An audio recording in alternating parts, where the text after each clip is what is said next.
Welcome to Sunday League the podcast. You know we can talk trash. If you ain't with it, you can fall back. Welcome to Sunday League the podcast, the podcast. Welcome to Sunday League the podcast, the podcast. Welcome to Sunday League the podcast. You know we can talk trash. If you ain't with it, fall back. Welcome to Sunday League the podcast, the podcast. Welcome to Sunday League the podcast, the podcast, the podcast. What's cracking, you fucking bush leaguers, and welcome back to Sunday League the podcast. This is episode 134.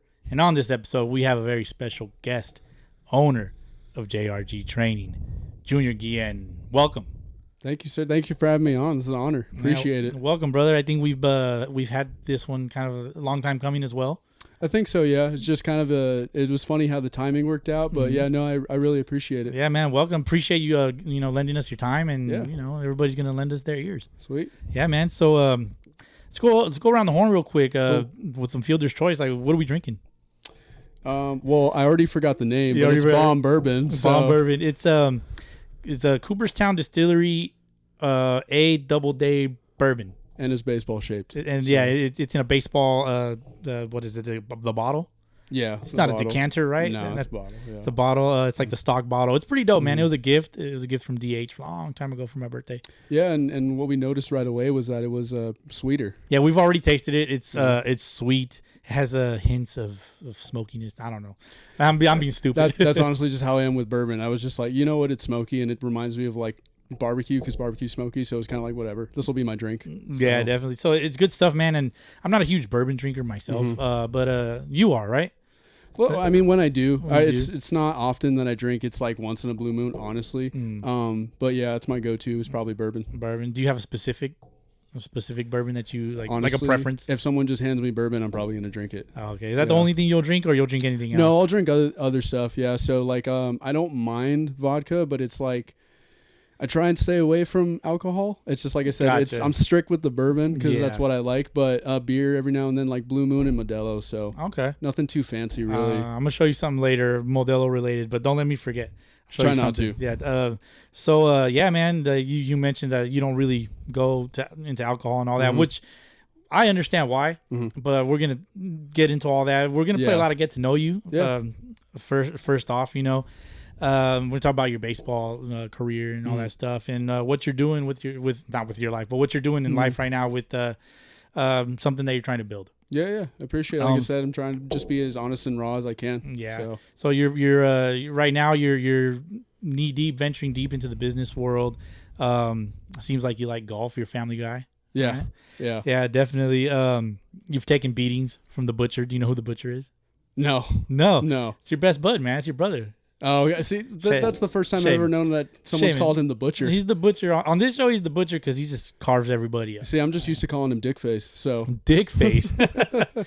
Oh, man. So, apparently, like, his grandpa and you like to clown on him a lot and like, just kind of pick at him. Oh, yeah. It's only getting worse as we all get older. So it's kind of like, when it's the three of us in a room or at an event or wherever, it's just automatic. We'll just gang up on Che.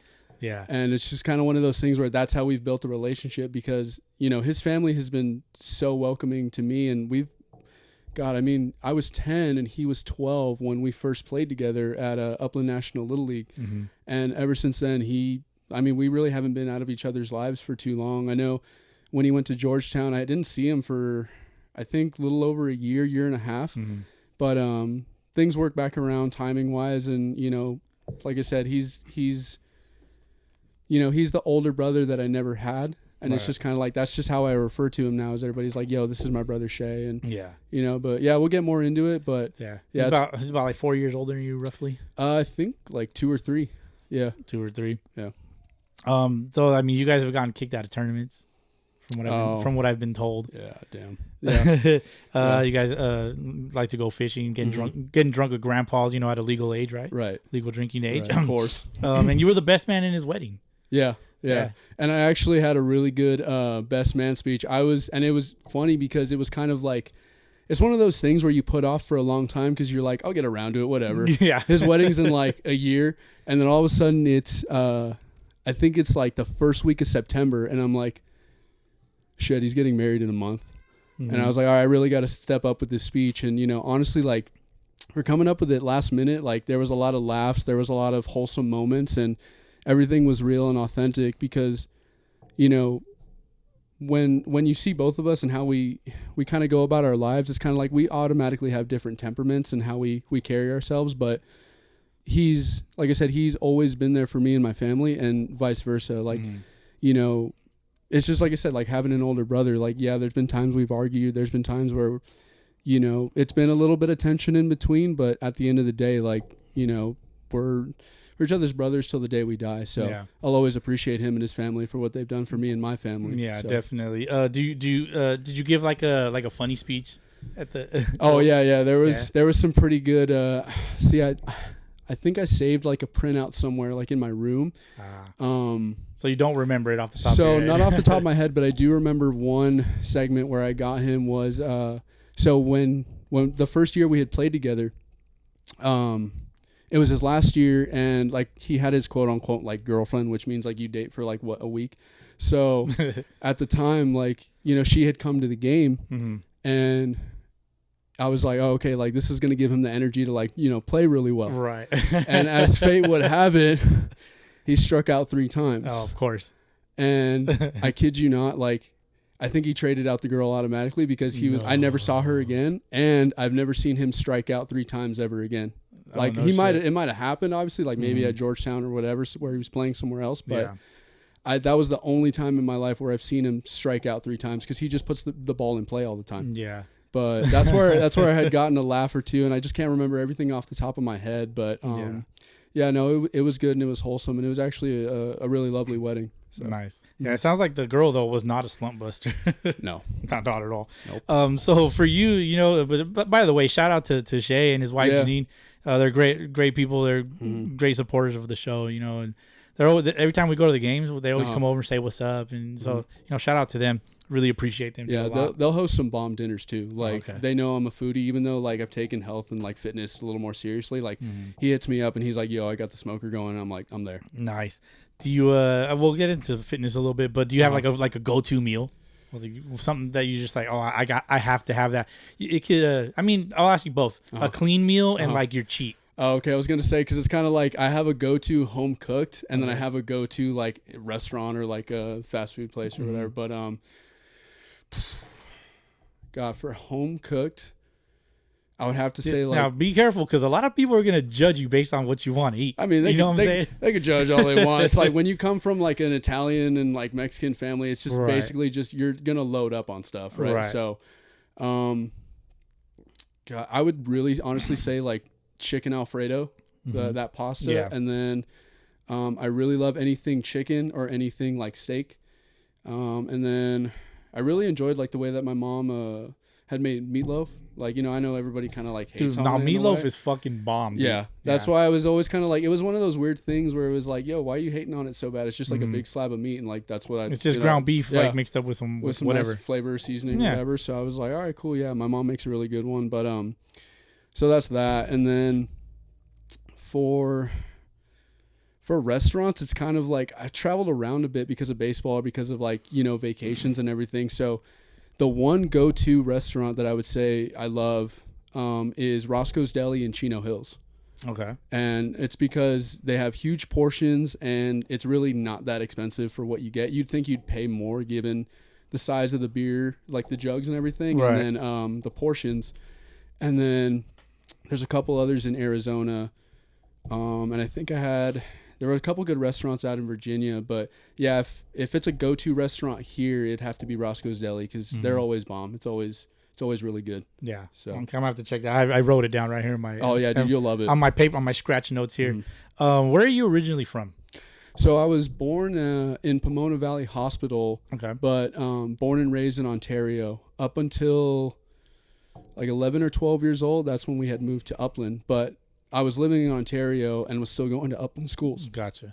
Excuse me. Yeah. So gone to Pioneer Junior High and then had graduated from Upland 2015. Yeah. Okay. I could have sworn I seen like you were in Colorado recently though, right? Or? No, that was actually a trip that Shay invited me to. So I was like super psyched because that'd be my first time in Colorado. And I had just finished a Vegas, kind of like a business trip out in Vegas. And so I was like, okay, cool. Like Vegas and Colorado in a span of like 2 months. Like that's pretty dope. Yeah. But then last minute, he's like, yo, like something happened with the travel and I wouldn't have been able to go. So I'm like, you know what? I'll just put it off for next year or some other time. But we are trying to, so we're trying to go to Florida and Houston, Texas this year. Is a baseball trip like vacations? Yeah, okay. Vacations. So we were trying to go for, my older sister is a Tampa Bay Rays fan. So, wow. Yeah. So, how? Okay. So like most girls, how they would say like, oh, who's your favorite team? It's basically the hot dudes from like, so she loves Kevin Kiermaier, Shane McClanahan. Kiermaier's no longer with the Rays. Well, he's no longer there. That's why she came into my room like super upset one day, and I was like, you know what? Yeah. Like, same, I get you. But yeah, that's why. So she was like, she loved the guys out there, and she likes Florida. Okay. She had wanted to go, but we had to push it back because it would have been way too crazy given the time. We wanted to go right at the beginning of the season when everyone's going there for spring break. Right. So we were like, you know what? Let's put it off. Let's maybe do something more local if she wants to go to Vegas or Laughlin or whatever. Yeah. But for a friend's birthday, we might actually go to Houston in August. So I'm excited because I'd never been to Texas, but I have family in Midland, but I've never actually gone. Gotcha. Are you gonna visit the stadium? Probably. Is it Minute Maid? Yeah, wherever the Astros are. Yeah, Minute Maid. Yeah, probably. But I mean, I'm there for like the barbecue and drinks. It's Texas, so everything's bigger, right? So I mean, like, and honestly, like barbecue pit. If we just have nothing but barbecue for 3-4 days straight, I'm not going to be the guy to trip. Of course. So I'm like, we're chilling either You'll way. burn that shit off when you come back. Oh yeah. Yeah. I mean, it's vacation for a reason. Right. Yeah. Exactly. Trolling your Instagram, just trying to just see what's up with you. You're into fitness. You like music. What's your go-to exercise? Just one movement. If you could do one exercise for the rest of your life, which one would it be? Tricep dips. Tricep dips? Well, anything like a dip station? Like anything triceps. Okay. Yeah. I love that. For sure. Yeah.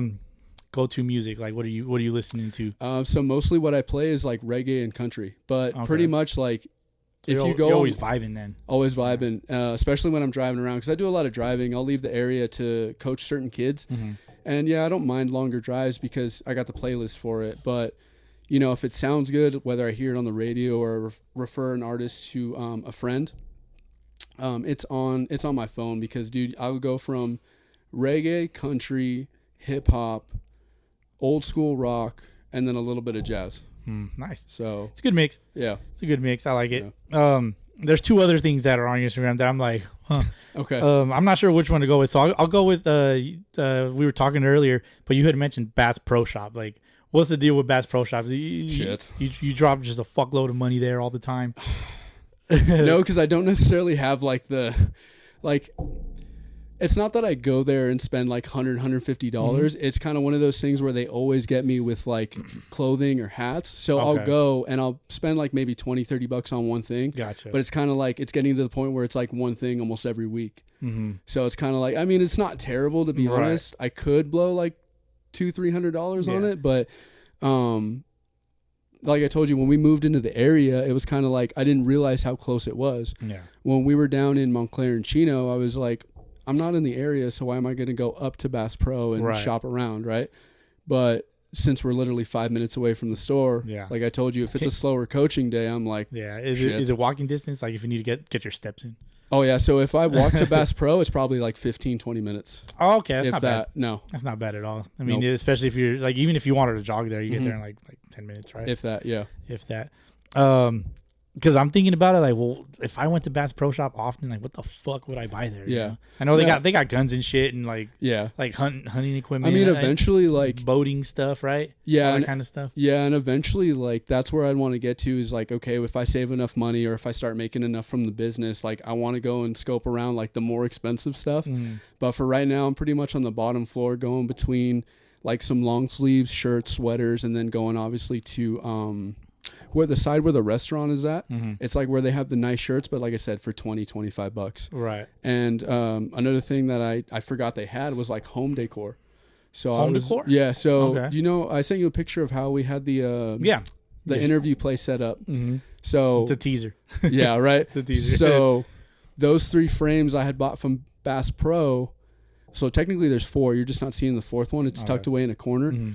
but I had bought 3 out of those 4 in a span of, I would say, like 2-3 weeks. Right. Because I just, anything kind of like the Bass Pro culture, or like, the Northwest where you're camping, hunting, fishing, all that stuff. Like, I wish I did it more, and I'll probably get around to doing it more. But I just kind of always liked that lifestyle or that culture. So, yeah. What's the one thing that every man should go to Bass Pro Shop and buy? The one thing.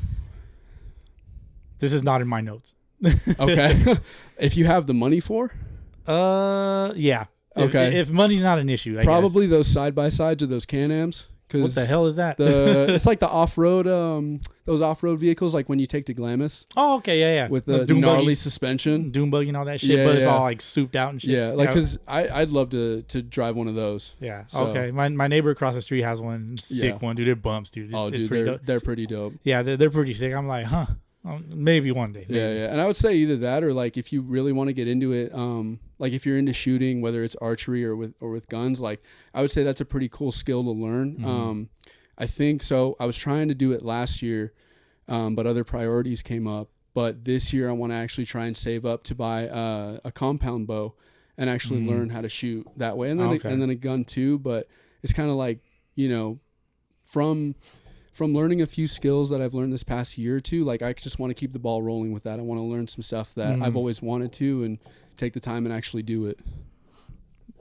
No, yeah, definitely understand, man. And what I don't understand though is from your Instagram, breakfast burritos. What the hell is up with, like, what's your thing with why breakfast burritos? Why is that in your bio? Oh, like when you see my bio and everything? Yeah. I think it's just because it's like that's the one food that hits directly to the soul. Okay. So it's kind of like, I know I didn't mention it when we were talking about, what's a clean meal or like a restaurant or whatever. But it's kind of one of those things where as soon as you mention breakfast burrito, my ears and my focus, like they heighten. Like my ears perk up. I start getting more focused and I'm like, okay, where are you guys going? Right. It's kind of one of those things. Like when I was with my cousin out in LA, this was back when we were like 15, 16 years old. We were staying at our uncle's place. And we had gone to a really bomb breakfast burrito spot down the street. And I think it was the LA area. And so I had finished mine. This burrito was massive, dude. Like they put in the works, like the ham, the sausage, bacon, everything. Yeah. So they loaded it up, so it felt heavy. And I finished mine, and 2 hours later, I'm like, yo, like, are you gonna finish the other half of your burrito? Yeah. And he looks at me, and he's like, my cousin's like that. He's like, bro, if you're hungry, like, just finish it off. And I was like, cool. So I ran downstairs, bro, and I finished his half. Yeah.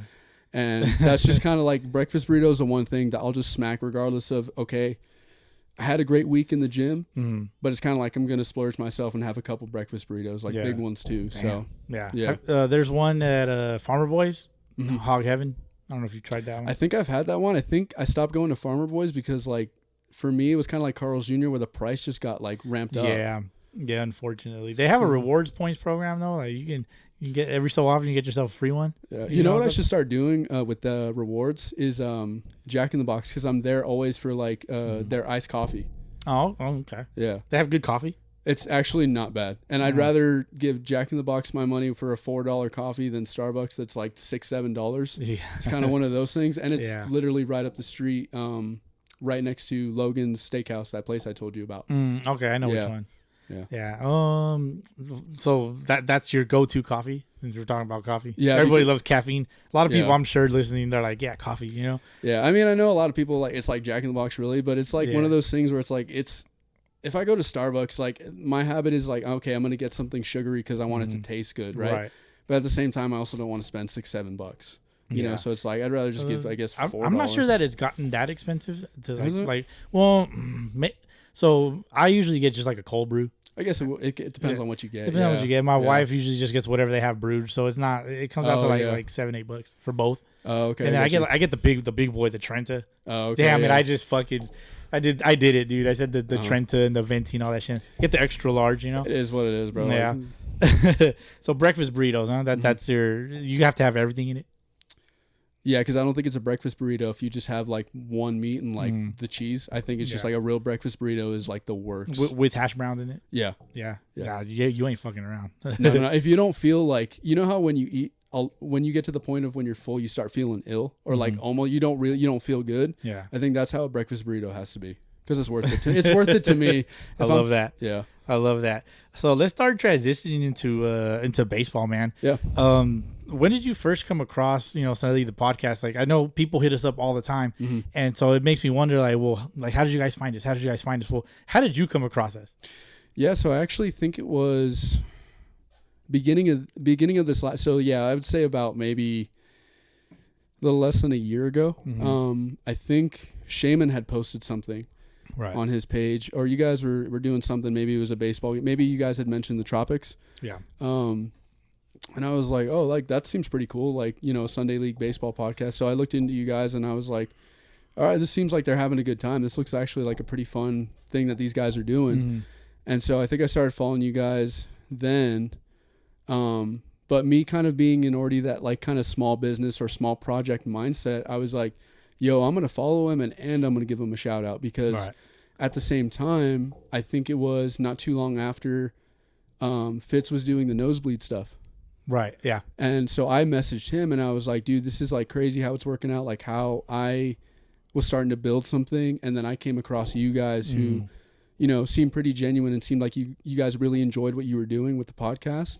And Fitz building Nosebleed, and it was kind of like, yo, like, yeah, I'm going to follow him, but I feel like these guys deserve more shout-outs, I mean, you guys were probably already getting enough as it is. You'd be surprised. But, yeah, you'd be surprised. But yeah, no, I just really liked the way you guys how you guys presented everything. And yeah, that's why I was just like, you know what, just going to give you these guys a shout-out because I respect it. And at the same time, I was already just kind of leaving something and trying to build something else at that time too, so... That's kind of like how I heard you guys, excuse me, through Shaman, a post through Shaman. So yeah, what were your first impressions? These knuckleheads out here drinking, talking about Sunday ball, Major League Baseball, and all that shit, having a good time.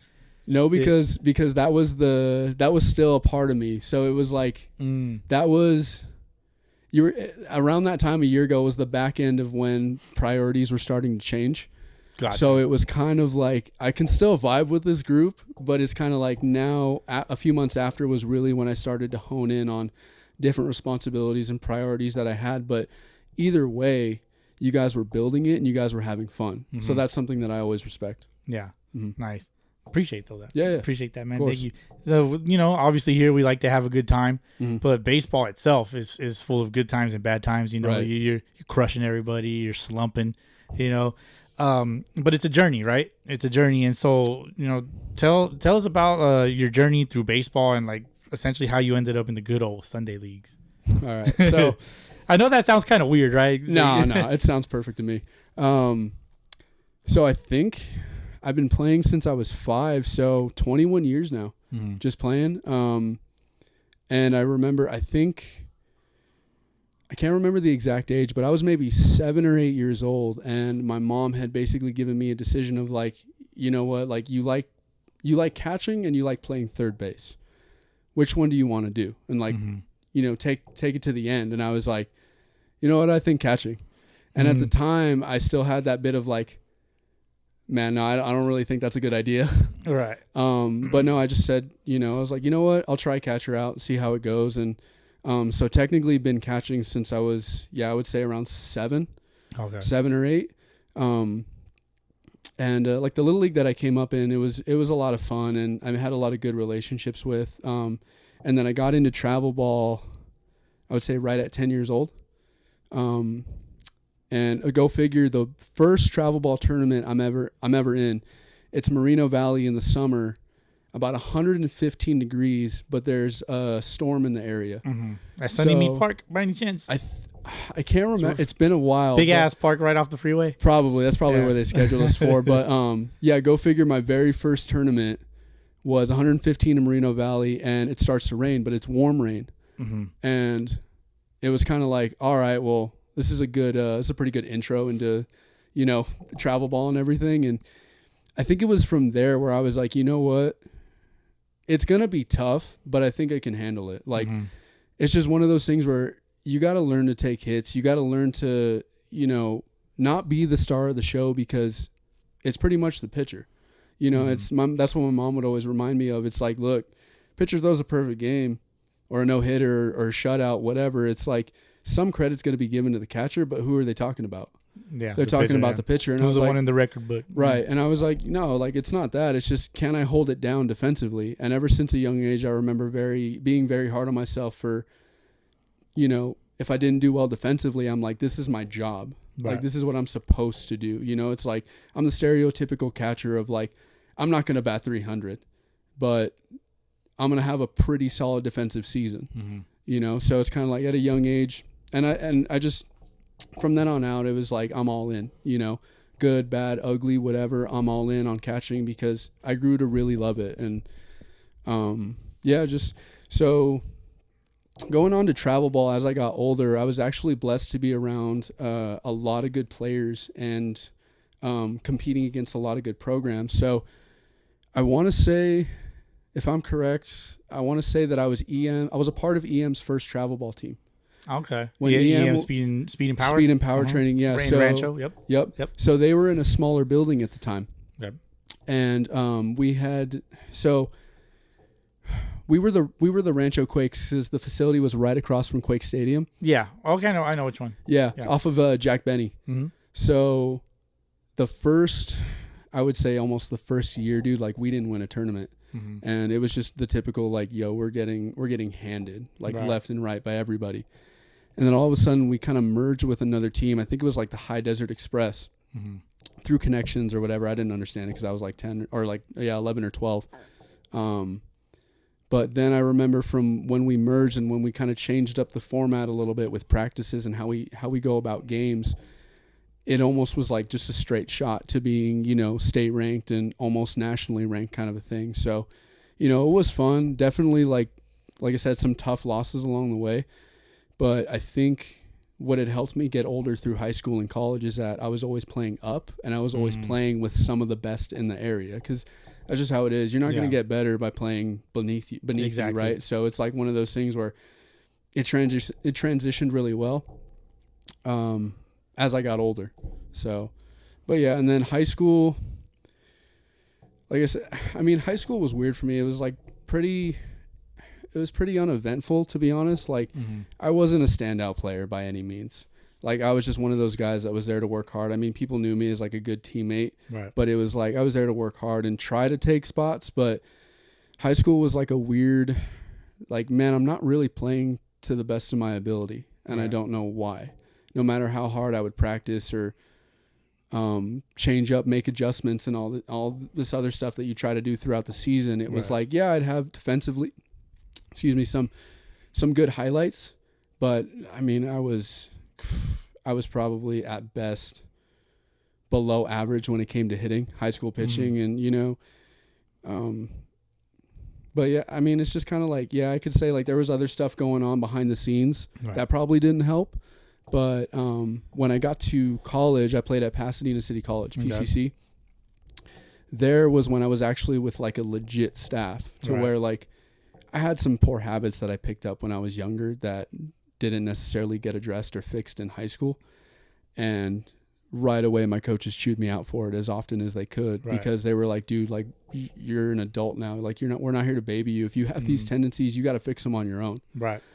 And I really appreciate that. I go back to Coach McGee. I think he's still there over at Pasadena City College. But, you know, I messaged him not too long ago and told him about what was going on with me this past year with the weight loss and with me building the business. And he didn't hesitate to reach back out and say, like, dude, it's awesome to hear. And if you ever need me or need any help, like, just reach out. And I was like, you know, that's awesome, dude. So appreciate it.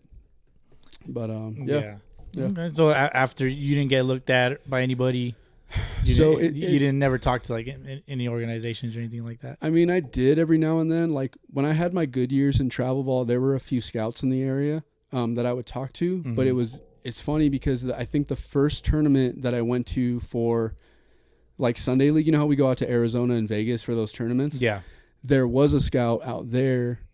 This was back when I was with, who was I with? I was with the Drillers, I believe.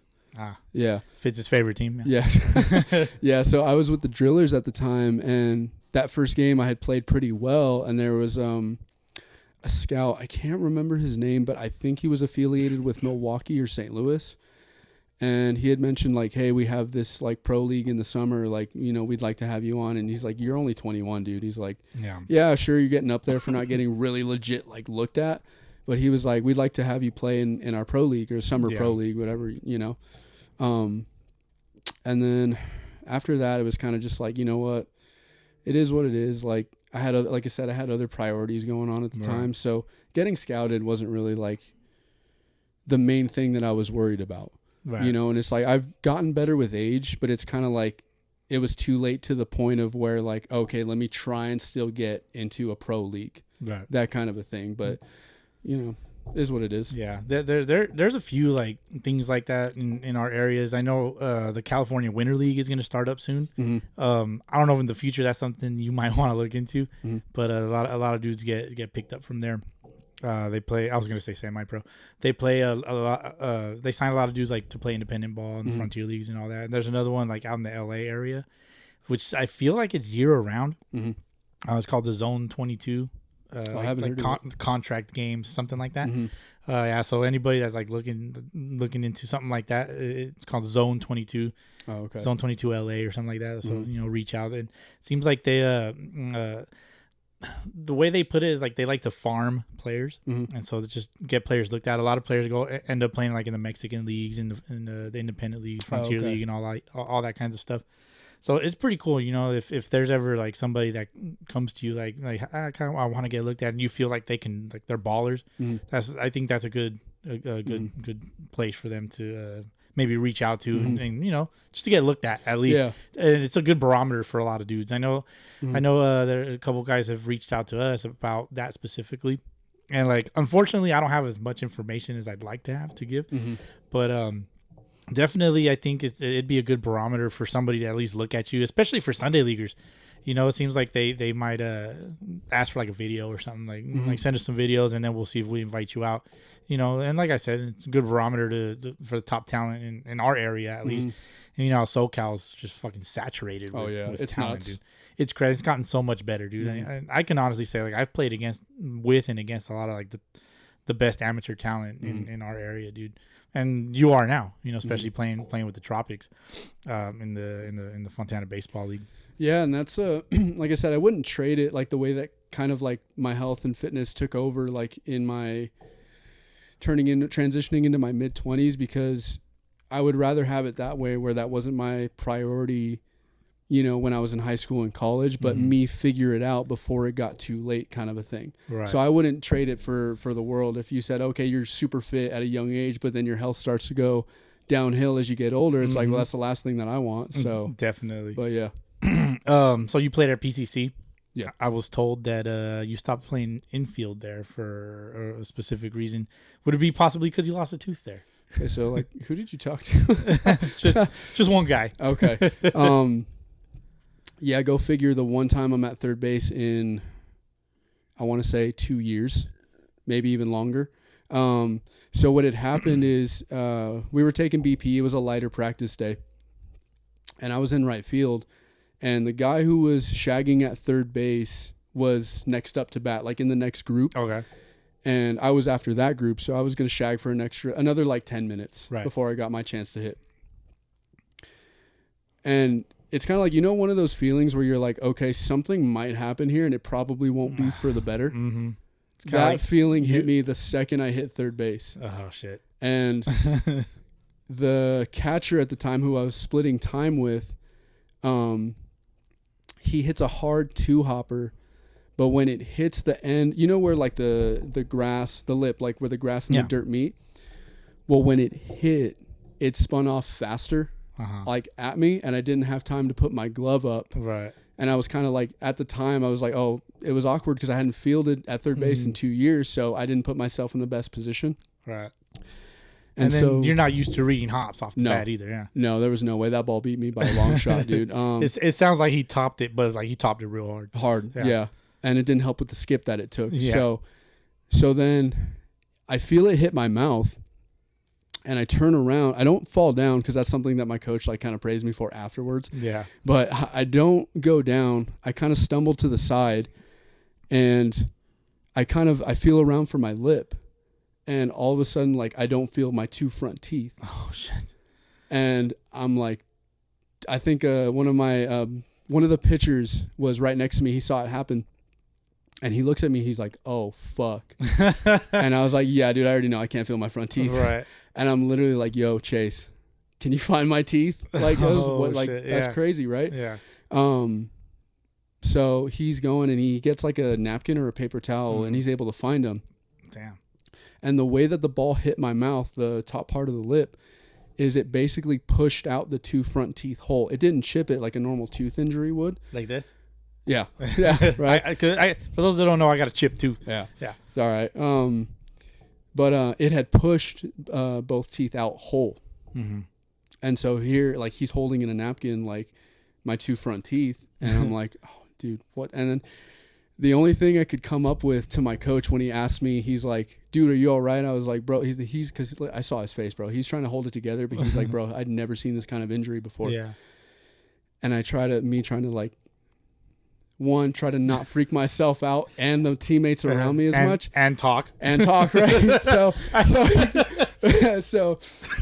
he goes, "Dude, why are you so like," he's like, "Dude, what's up?" And I was like, "Coach, I didn't think I could get any uglier."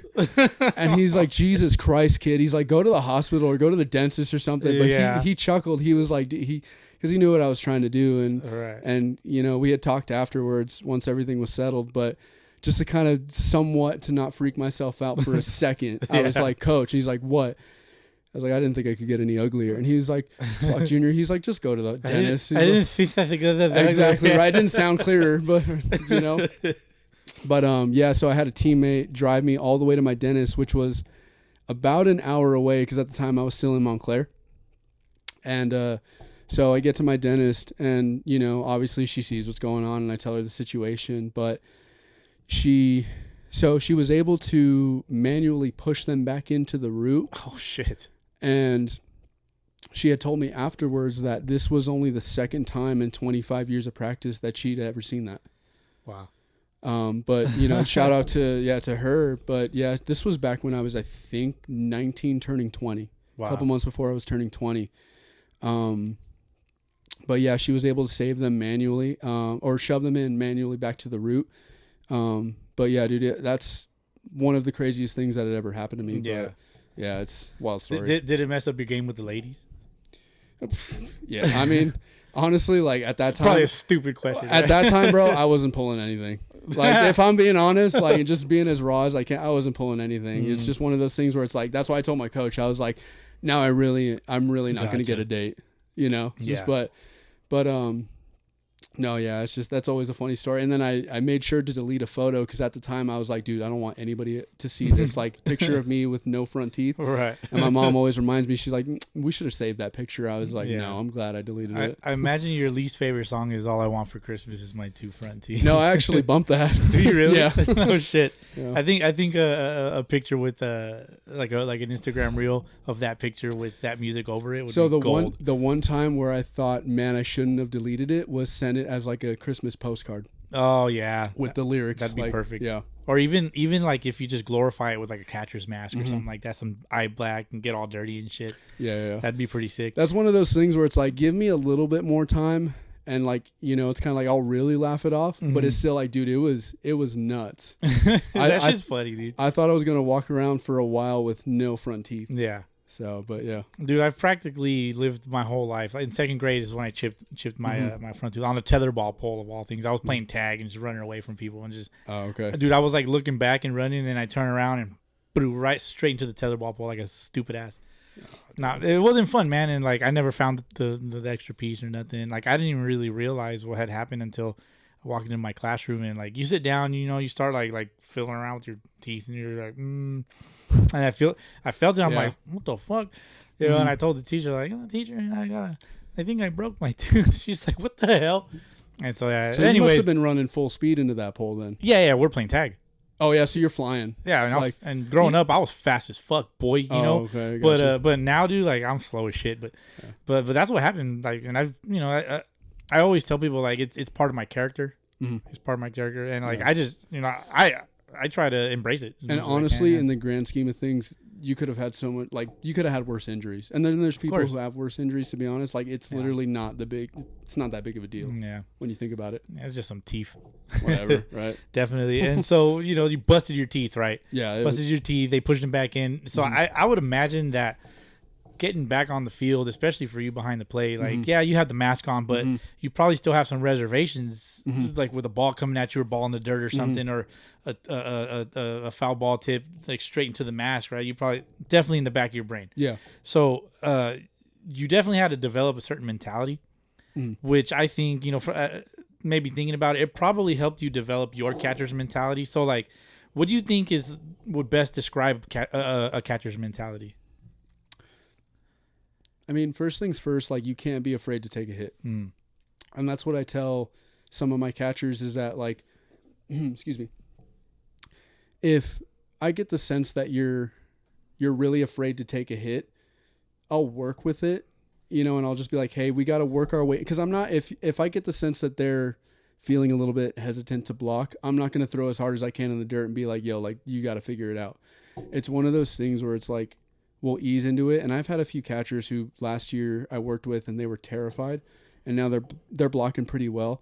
But I think first thing that I look for is that they aren't afraid to block. There's no hesitancy to, like, do a backhand or kind of like, shy away from it. They just kind of have that instinct of dropping down and blocking it. Right. And just, kind of being, the vocal aspect is hard to develop because when you're young, it's like, in the back of your head, you don't want to sound stupid to your teammates. Right. Because you're calling out plays. You're calling out what the coach is telling you to call out, and you just don't want to sound dumb.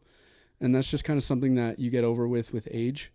But for sure, it's definitely the just drop down and block.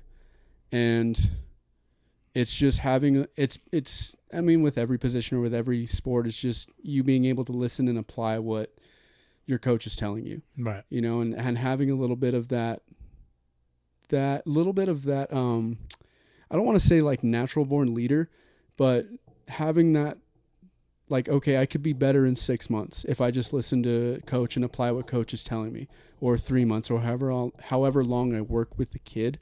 It's that I can see it. I have a couple who are like that, who, they won't talk. You won't get too much out of them. Right.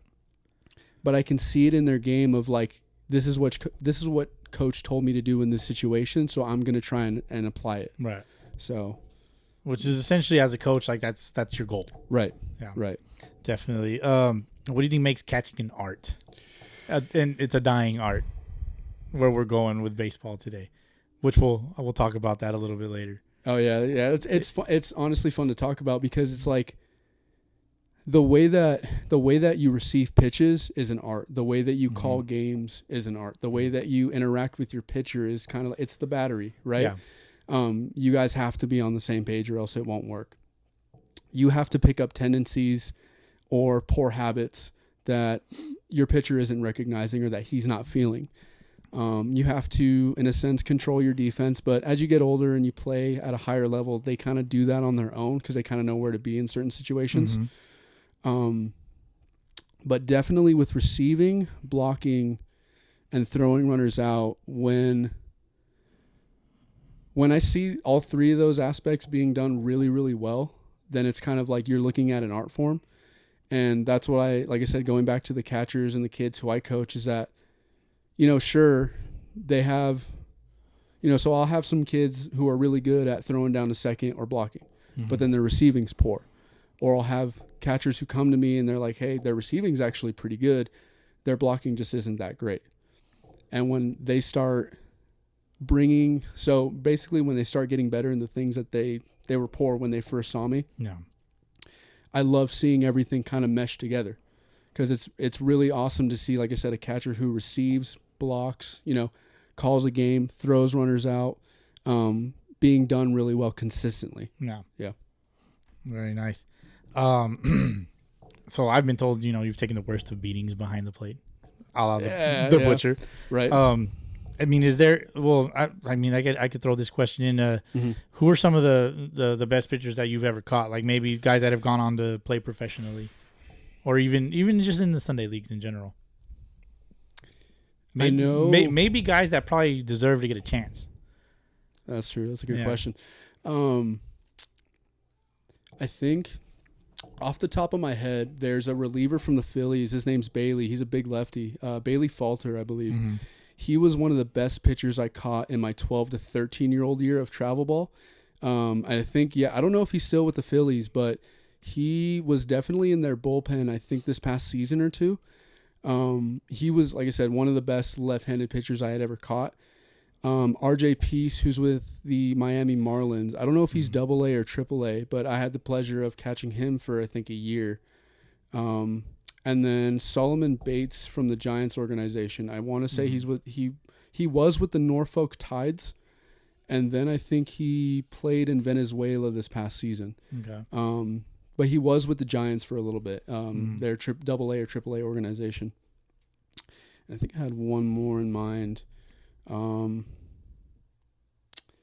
can't think of it, but I mean, like, honestly, like, I'd throw Shaman up there only just because, one, he's always thrown hard. Yeah. And he's always had one of the best right-handed curveballs I've ever seen. Yeah.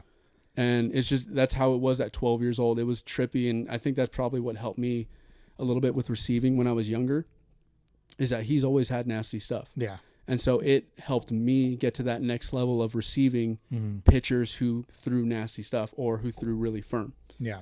But yeah, I would say I would throw him into the mix too. Yeah. What would you say is like the difference in mentalities, or just like in their physical mannerisms? The difference between like a professional and or somebody that's like on their road to playing professional ball versus like somebody that's just not, like, they're gonna get to college and they're just gonna stop. Like, are you talking about like skill set or more of like demeanor? Demeanor. Definitely the catcher who doesn't complain, because it's kind of like, it's one of those things where it's like, sometimes you have the right to complain. I get it. But it's one of those things where it's like some of the best catchers that I've ever seen, even if, so they were accountable with their mistakes, and even if something wasn't their fault, they kind of wore that. Because it was like, damn, maybe I could have done something differently, even though he had nothing to do with the play. Yeah. And it's kind of like that level of accountability is a good foundation to have. One, obviously you have to have the skill set. Yeah. And, you know, you have to have the skill set, and obviously you just got to be a workaholic at it. But definitely that accountability and that just not really complaining, whether it's a bad call. Obviously stick up for your pitcher, especially when it's bad. But I think it's just, again, it's weird to me seeing a catcher at a high level start complaining too much. Right. Or just kind of start whining a little too much, because it's like the way that I affiliate catching is with, okay, just like shut up and do your job. Yeah. Kind of a thing. You know, you have to block, you have to receive, you have to call a great game, you got to move your defense, you got to read subtle tendencies that are going on between the game. And, you know, just because to me, that's the toughest guy on the field. Yeah. And definitely. If it's the guy, and if it's the guy who's whining, then get me someone else. Like if my shortstop or third baseman is tougher than my catcher, I'll say, hey, why don't you go catch? Right. Because I'm tired of hearing this guy complain. So, yeah. If you ask me to go catch, ain't no way I'm catching. No, you're not down? No, I'm not, dude. Or does it depend on the pitcher? No, dude. I can't be back there. I don't know what it is. You wouldn't want to catch Shay? I might. No. I face Shay. Like, he's fucking filthy, dude. He actually struck me out once. So I probably owe him $5, it's up long overdue. You know, I see Shaman often. So shit, I lost my train of thought. Well, I'll ask you this: how do you prep for a pitcher, like, mentally that you've never caught? For example, like in the Sunday leagues, you're probably going to catch a new guy, you know, often. Yeah. You know, maybe not right now, but if you're like a team hopper and shit like that, how do you prep for him? For example, like, what do you look for? How the ball comes out of the hand, like, where are your eyes at? What are you expecting? It's also, I'm sure it's things that you like pick up in the bullpen, when you know, pregame, warming up, and all that. You guys talk, you know, like, essentially, like what do you pick up on as the game progresses, pitch to pitch? Yeah, so like if I'm catching a new guy, one, obviously I want to know what he throws, right? All of his pitches. If he throws 2 pitches or 7, you know, I want to know all of them. But in the bullpen is where I get a sense of like, okay, what are his top 2 or 3 pitches? And it's like, okay, you can throw 5, but if 2 are good, then you know what I'm mostly going to call are those 2 pitches.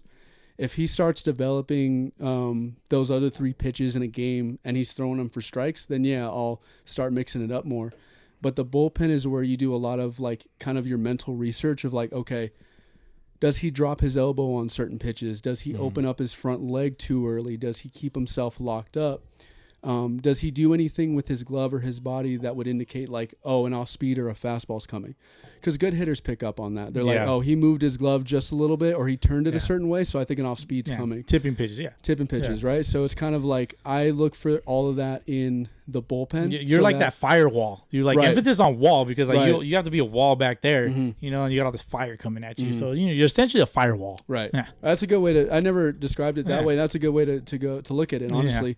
And because if I don't, it's not gonna help us. Like I'm trying to the battery. I'm trying to make it as best as we possibly can throughout the game. Right. Yeah. So if I'm not doing my job, if there's clearly something that he's doing wrong with his pitches or with his body or maybe demeanor, maybe I got to pick him up a little bit. Then it's just not going to help the team. Yeah. So yeah, dude, catchers are definitely men of the people. Like in a way, you know, because like leaders, like they're like I'm a man of the people, like the people's champ, you know, shit like that.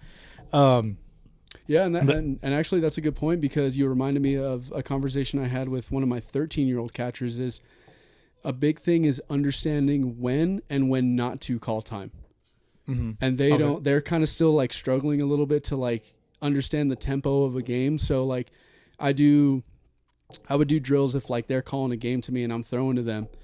And I tell them, hey, you got to look for something that I'm doing wrong, kind of like what we just talked about. Am I tipping pitches? And then call time and let me know. So that's a drill that I'll do with my catchers.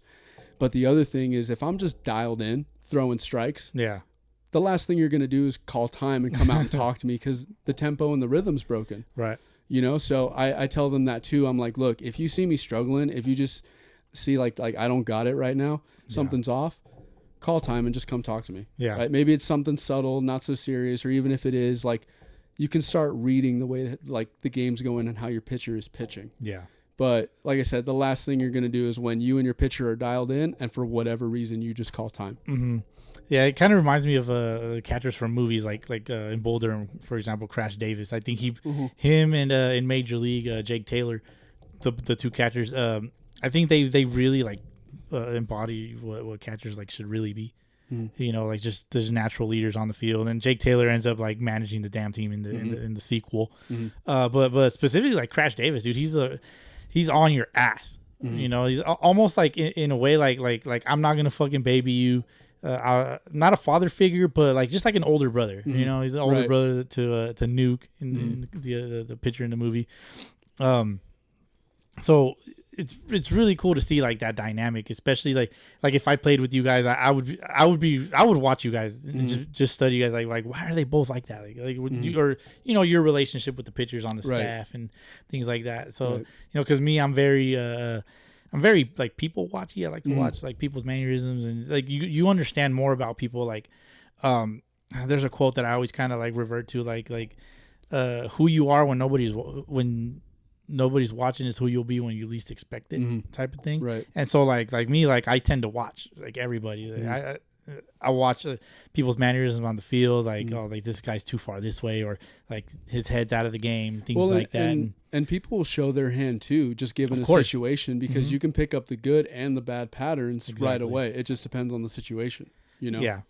So. Yeah, especially like if somebody's not mentally prepped for something like that, you know, and it's crazy because like for me, baseball really makes me tick like that. Like I'm just like not that I get my jollies off of doing shit like that, right? But like it really like just baseball and watching players and how they their mannerisms on the field and what they do as players, as individual players, like it really makes me like I'm just real curious. So I'm always just watching, and I tend to not have like in-depth conversations in the dugout because I'm watching what's going on out there, you know, especially like you said, like a lot of times they'll tip their hand, you know, they'll show you what's going on, and everybody in life will always show their hand, dude. Everybody tips their hand.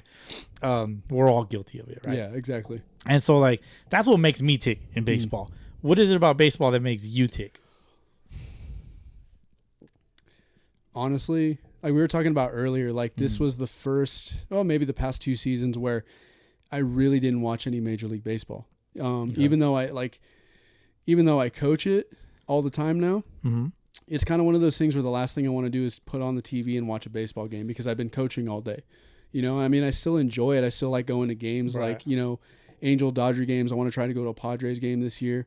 But I think the thing that makes me tick now, kind of reflecting on it now that I'm older, is it's kind of like it's the memories that I've built through baseball. Like so many fun memories, so many amazing people and teammates that I've met throughout the years. And like I said, it's been 21 years of playing technically, you know, so it's like travel to that's a whole adulthood. Right. Yeah. Right. So, you know, I've been to New York, Arizona, Vegas. I think we played up in NorCal too. And then maybe another state that I'm forgetting, but it was like I made a lot of homegrown memories here in San Bernardino and Orange County and LA County, and a lot of good memories outside of California too. Yeah. And, you know, whether, like I said, with teammates, building relationships, or after tournaments, we'd go to a really bomb food spot and we'd all just enjoy and hang out, whether it was a tough loss or a great win. Yeah. It was kind of like, I think that's what helped me become a foodie even more and build memories from it was that, that aspect of it. Yeah. Nice. So you had mentioned, you know, like that you don't watch Major League Baseball as much anymore, but, you know, I usually ask people like who's your favorite team? So, and this is kind of where like my mom was trying to like my mom had a little sense of betrayal when I told her this. Okay. Because my mom has been a diehard Angel fan since she was young. Yeah, ever since she was she was 9 or 10 years old, something like that. She loved watching the old school Angel player. They had the old school jerseys on at the time, and she loved the colors and everything in the stadium. But I think when I started watching the Oakland A's play when I was like 8 or 9 years old, it was something about how there was no household names, but it seemed like they always took it to the big market teams. Right. And it was like, I loved their, I can't remember what year it was. I think it might've been 2000 to 2002. Their black and green jerseys. Oh, I know which ones you're talking about. The old alternate. And it said, did it say Oakland? Yeah, I think it was Oakland, yeah. But it was black with green lettering. Yeah, I know exactly which ones. Yeah. And ever since I was a kid, I was like, I actually dig that, like that color scheme. So don't tell me that you're an Oakland A's fan. Well, or no, we're not there yet. It's like, honestly, like, yeah, you could say I'm a fan, but it's like, do I watch their games? Like, not really. Like, I know, like, my sister and a friend have hooked it up with jerseys, but like, I never wear them. Right. It's one of those things where it's like, you know, growing up, I just love the way that they played, and I love their colors. But it's like you can't necessarily put me in with like the actual like fan group kind of a thing, you know? Right. Yeah, the diehards in Oakland, man. Like last year, we went on it was a 3-game series.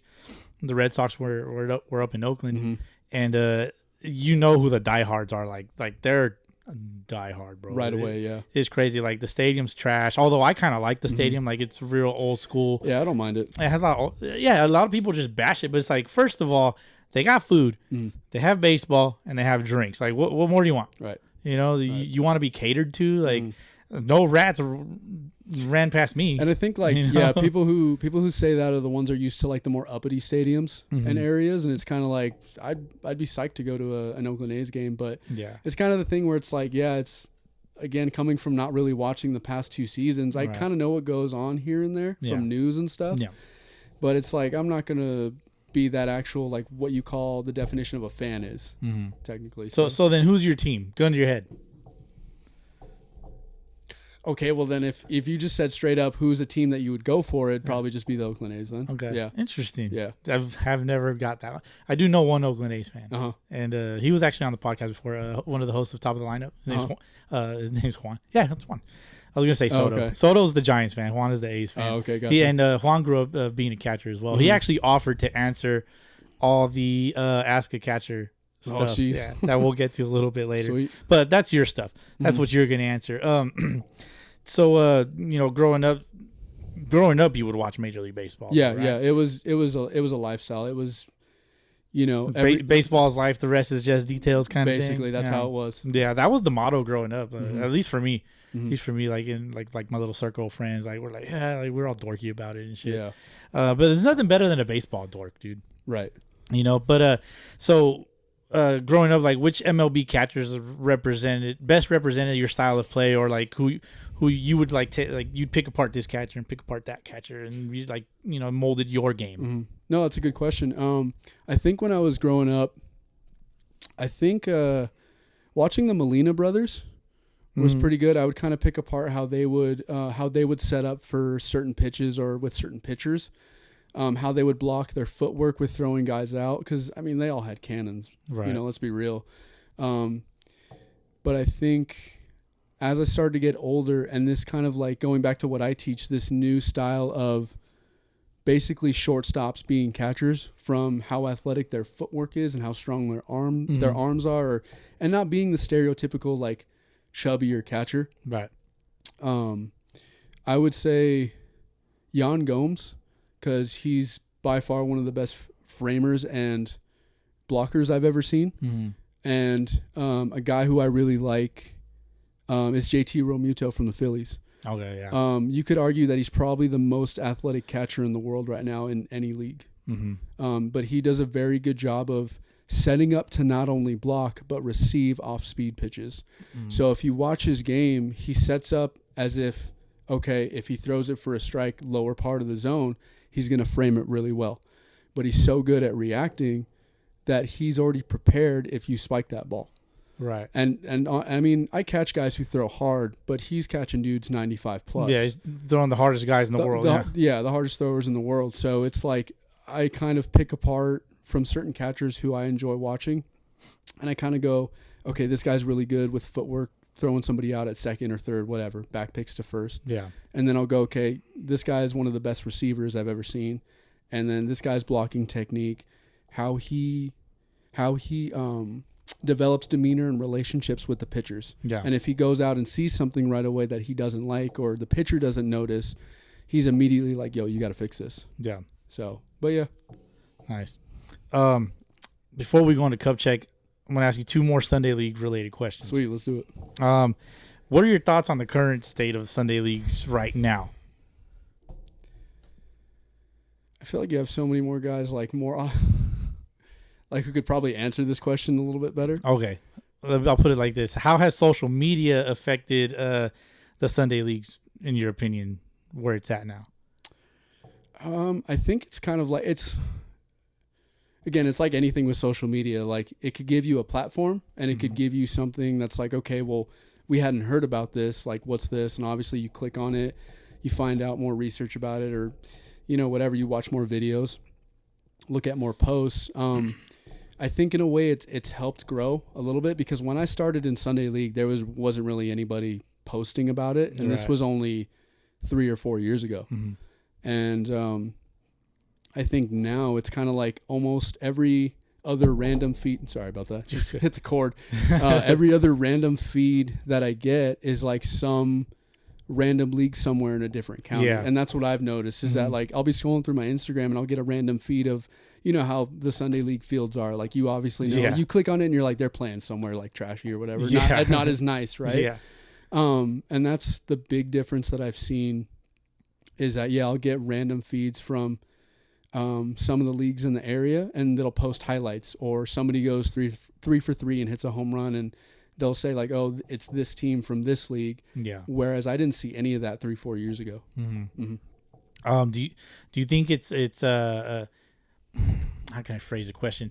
Like how dope is it to you, in your opinion? Like when would you rather like the team highlight itself, or like the team highlighting the league that they're from? Does that make sense? Yeah, I kind of get what you're saying. Yeah. You're talking about like, okay, if a team has a page and they only highlight themselves rather than the league that they're from. Yeah, or it's kind of like the Hammered Heads from the Fontana Baseball League. Yeah. Like, because it kind of puts like both of them on the map versus like only putting just the team on the map, right? I mean, yeah. I mean, if you're active on the page enough, I think a good healthy split between the two is like maybe a couple posts you could just have like just your team, and then maybe a couple other posts later just have it involve the league that you're from. Yeah. But it's kind of like I'm really neutral with all that because as long as you're trying to get more eyes on you, like again, I can respect that. So Yeah. Well, shit, man. I mean, for right now, your cup's looking kind of empty. So is mine. So we're just gonna go into cup check. let's do it. We'll be back. Hello. Up to the plate, Junior Shockley. What's wrong?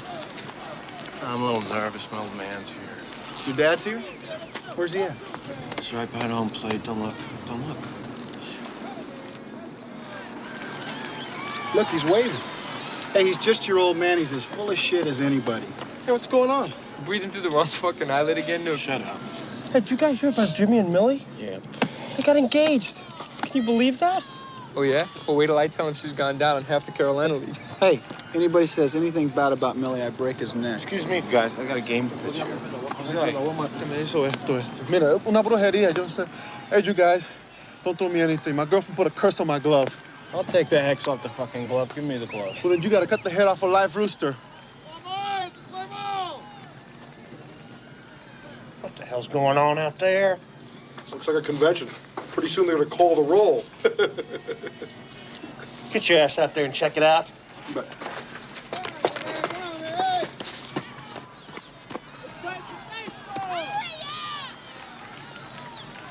Excuse me, what the hell's going on out here? Well, Nook's scared because his eyelids are jammed and his old man's here. We need a live, was it a live rooster? We need a live rooster to take the curse off Jose's glove, and nobody seems to know what to get Millie or Jimmy for their wedding present. Is that about right? that's right. We're dealing with a lot of shit. Okay, well, candlesticks always make a nice gift, and maybe you can find out where she's registered, maybe a place setting or maybe a silverware pattern's good. Okay, let's get to it. Let's go. And we're back. Junior, what are you drinking? That same bourbon. Same bourbon, just a nice little refill. Yeah, I'm definitely gonna add it to the bar. And like I said, we don't really drink too much or that often, but it's definitely one that I'll add to the bar for sure. It's really good. Appreciate it. No, definitely, man. I mean, I would love to kill this bottle, dude. I'm not gonna lie. So, what do you think, man? What do you think about the cup check clip? I think it was pretty fun because it's like I hadn't seen that part. I told you I'd seen like a couple minute clips. Yeah. Flicked through the TV and saw it was on, but like I said, I never really sat down to watch the whole thing. But like where they were discussing on that mountain visit about a bunch of random stupid stuff. Like, I was telling you earlier, I was like, some of the best infield I've ever been around and teammates and everything is, regardless of whether they were studs or not, you know, when they knew that me and my pitcher were stressing out, whoever it was or whatever, like we'd call time. You know how it is. It's strict business. Like we're both in the shitter sometimes, and it's kind of like, look, we got to try and get out of it. But then here's your infield coming in and saying like, you know, knowing the tension, knowing the circumstances, and then all of a sudden someone goes, hey, you know, John went out with so-and-so, and we're like, there's no fucking way. John's too ugly for her, you know? And it's kind of like, but you see how everybody gets a little laugh, and it's kind of like, you know, it eases that tension because I'll be honest, I'm not always the best at trying to ease the tension. I mean, for the most part I can, but sometimes like, you know how it is as the competitor and as the stakes get higher and higher, especially with playoffs or championship games, it's kind of like, I won't always be able to ease the tension. So I love when my teammates or anybody, for example, can just say something stupid like that and ease the tension. Yeah. So can you recall like probably maybe the funniest thing you've ever heard or you know, maybe not the funniest, but something just kind of way like out of the ordinary, like really, bro, like that's what you came up with? I think there was actually like, this actually was a question that we talked about after the game. So I think it wasn't like me or the pitcher's moms, but it came up as like, okay, I think either the right fielder and the left fielders, okay, like, because I think we had dinner at both of their houses, because pretty much, honestly, from travel ball, I went to almost everybody's house and had a dinner at least once. Right. And I think there was a debate about whose pasta was better between the right fielder's mom and the left fielder's mom. And I think it was, I forgot what pasta it was. I think they were two different, honestly. Yeah. but we kind of kept it for a little bit like in the infield because somebody was like, no, dude, like, you know, I can't remember the name, but like Nick's mom's pasta was way better. Like that shit smacked. Right. And all of a sudden the shortstop's like, dude, there's no fucking way. Like, right. You know, John's mom or whatever has a way better pasta or whoever. Right. And it's just kind of like, we thought about it for a second and we were like, yo, that's actually a good question. Yeah. Like, not gonna lie, but it's just one of the like I wasn't expecting that at all. You know? Yeah. Is your family like big into Italian cooking? You're half Italian, right? Right. Yeah. Okay. Yeah. So we're from Rimini. Yeah, Rimini, like that coastal town. Mm-hmm. And like I said, I told you earlier, you know, there's a lot that I want to do in the States. But we had mentioned, I think my sisters and I had mentioned a trip to, you know, the town where you know, my grandparents, or I think it was my grandpa was originally from. My grandma was straight out of the heart of Texas. Mm-hmm. But yeah, we're very big on like the meats and pasta.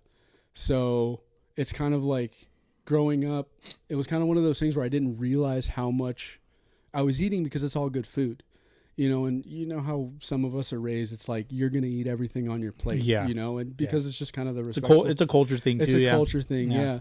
And as I got older, like I said, I started realizing, okay, like maybe I'm eating a little too much. As bomb as this food is, I might need to chill out a little bit. Yeah. You know, I'm super guilty of that. Like if I'm enjoying something, I'm gonna crush it. Like, is there more? Can I get some more? Like, is everybody done? Because you know, I usually like, especially with pizza, dude. I'm a fucking pizza whore, bro.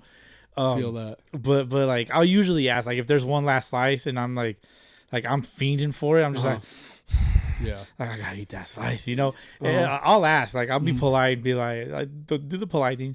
Does anybody want this last slice? You know, is everybody cool?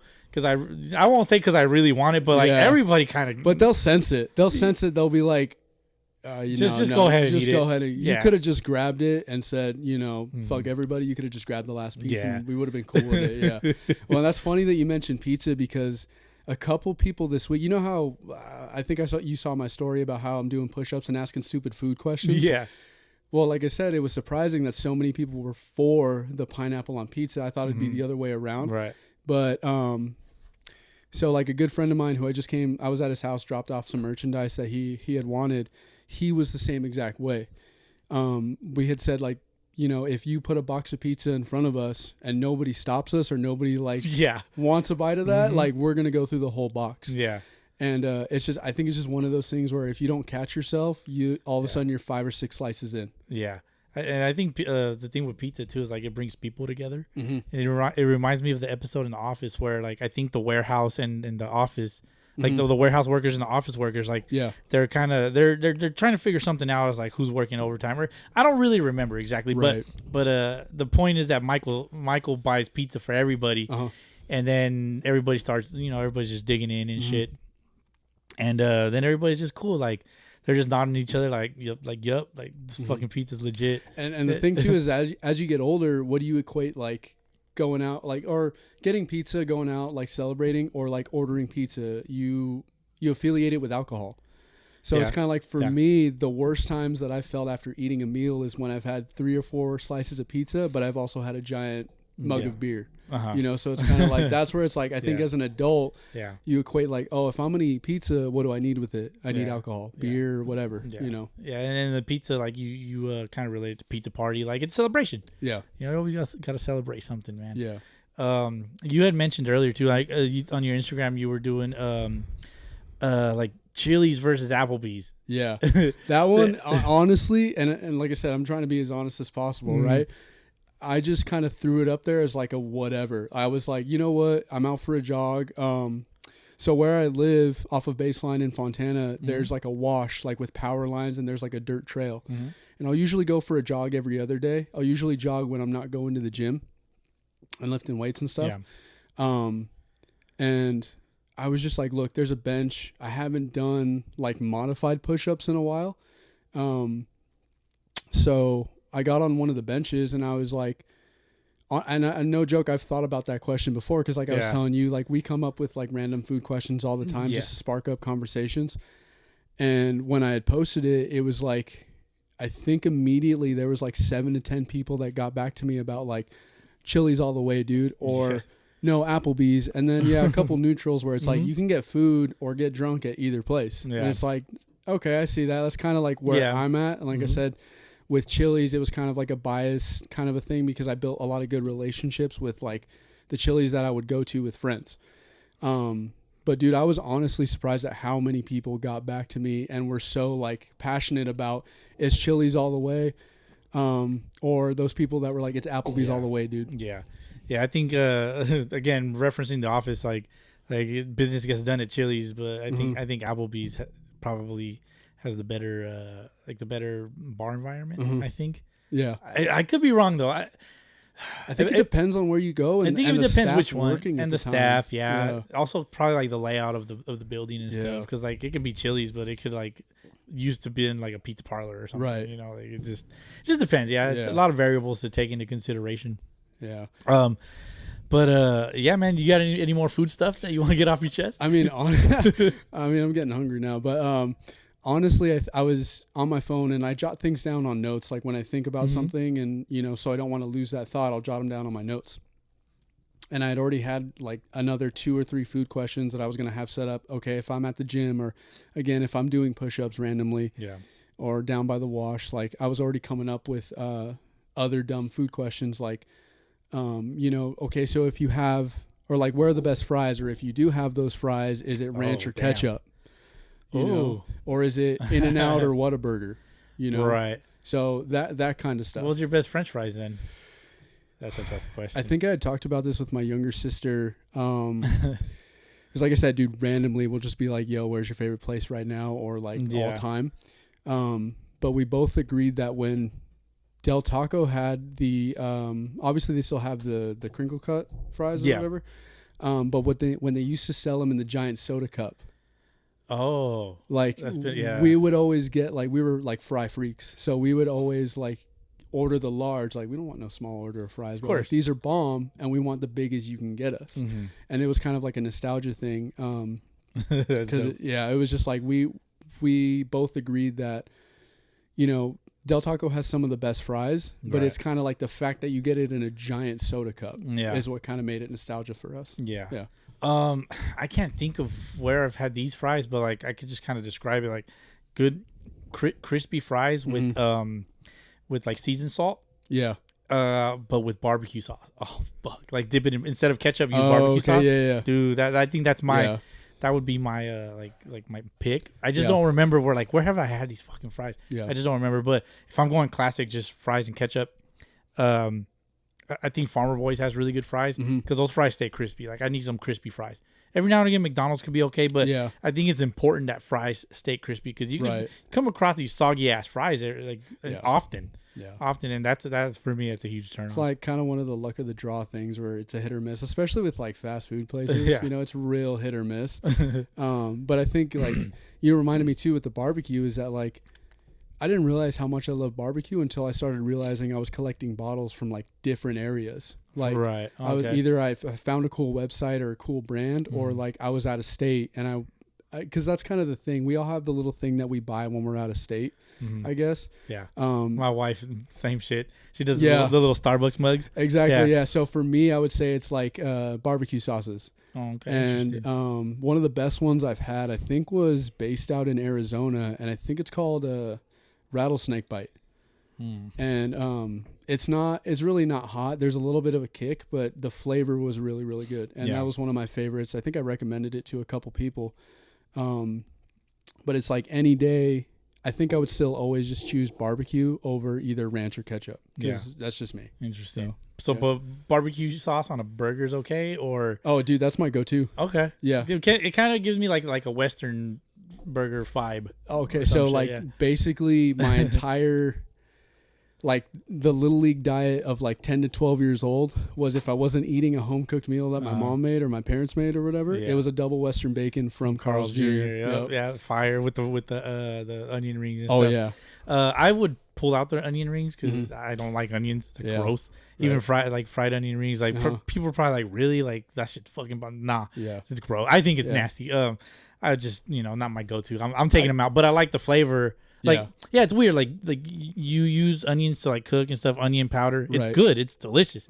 But like the onion itself, it's got to go. Yeah. Like my mom growing up, she would make a lot of sopita, like sopa and stuff. Okay, yeah. And so she would use onions with like garlic powder and stuff. Whatever, however the hell she made You it. still take them out? I would still take them out. Yeah. Okay. But like I like the flavor of it. It's just weird. Like I don't know. But just I think it's a texture thing. That's just how I am. Like I told you with tomato. Like I'm taking it out regardless. So yeah, tomato's overrated in a burger, in a sandwich. It's so overrated, man. Get it out of there. Just give me the patty, drown it in sauce, and I'm good to go. Yeah, exactly. Like the star of the show is the meat. That's what she said. There you go. Let's transition a little bit, man. Yeah, we got into this. Dude, I think we talked about food for like 15 minutes, man. Little food talk. What I do. That's perfect, dude. I love it. So let's transition, man. So when you and I first met, it was like a blind bro date of sorts, right? And like, it's the best way to describe it. Yeah, I think so. Yeah. And so you initiated, I accepted.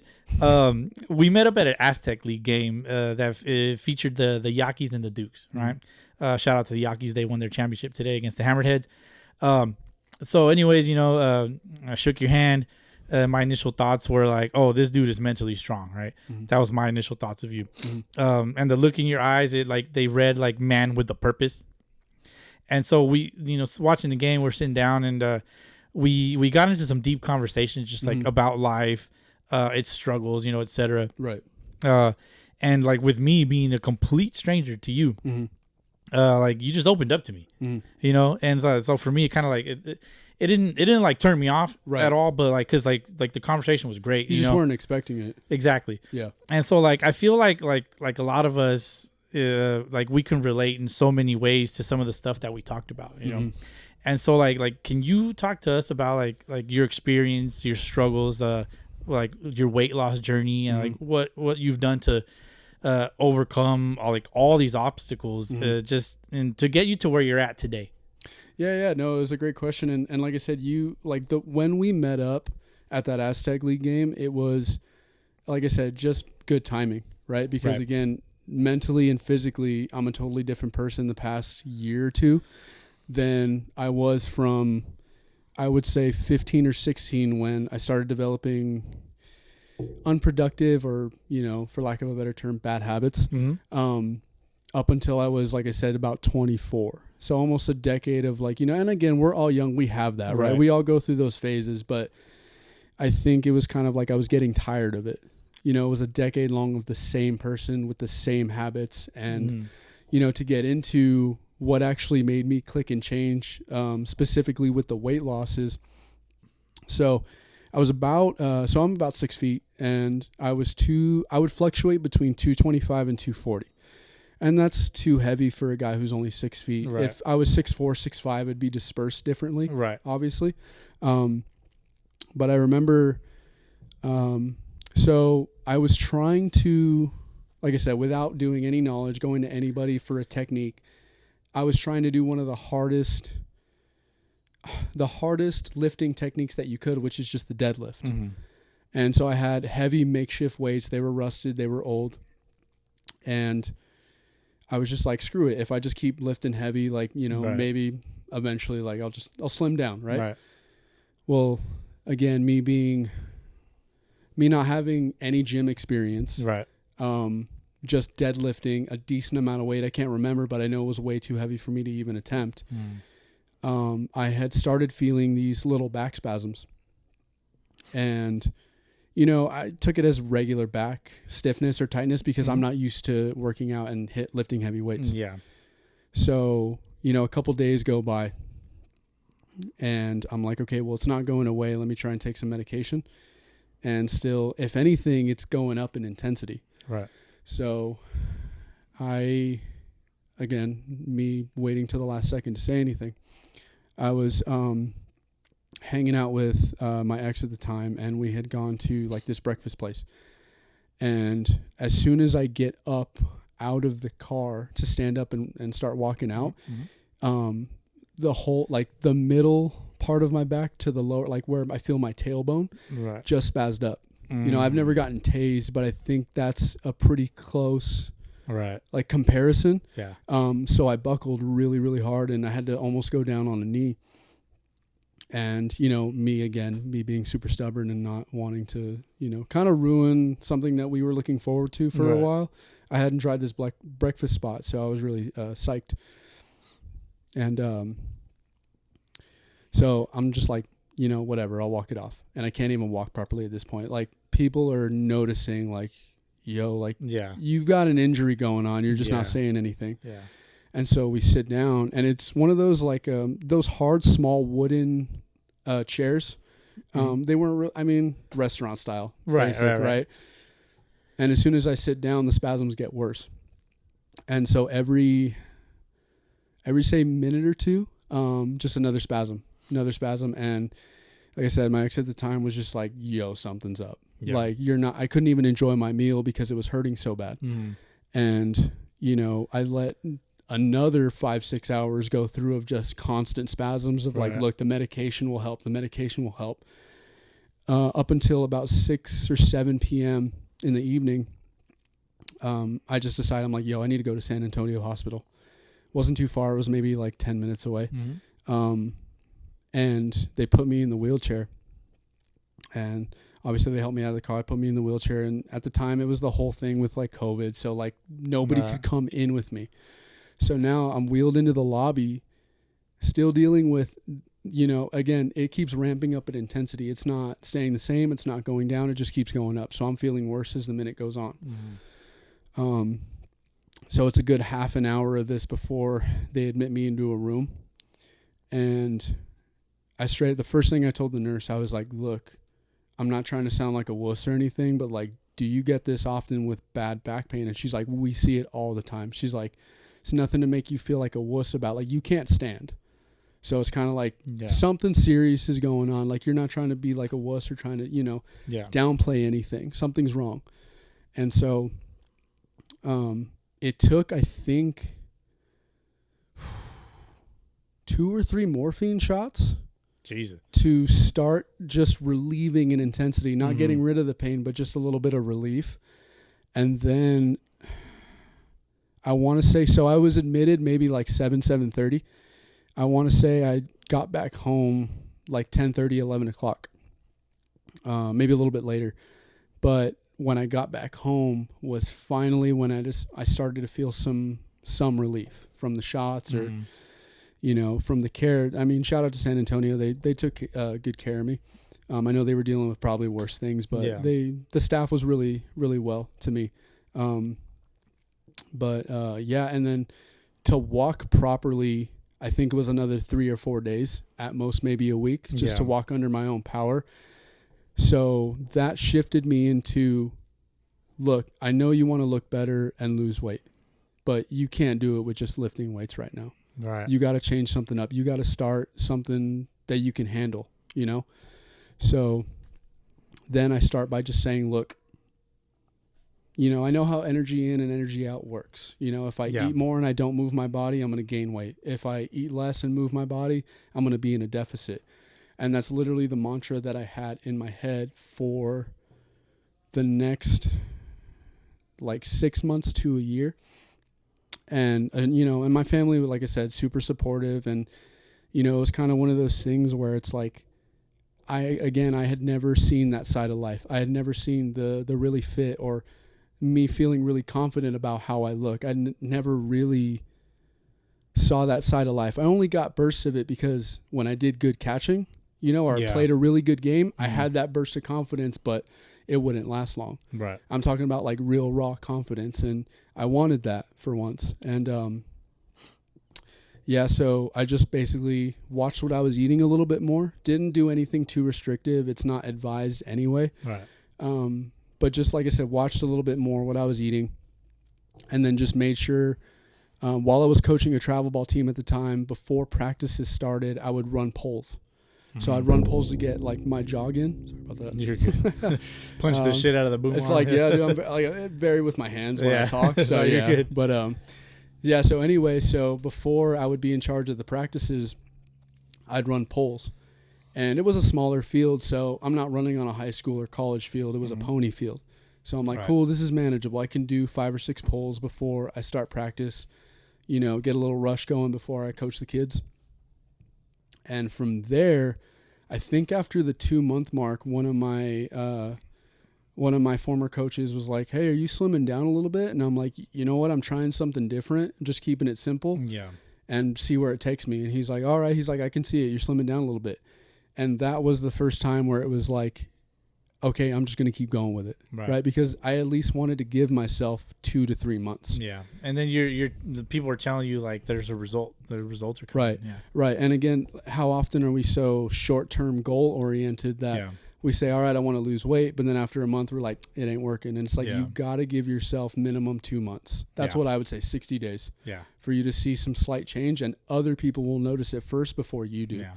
And then that's 2-3 months in.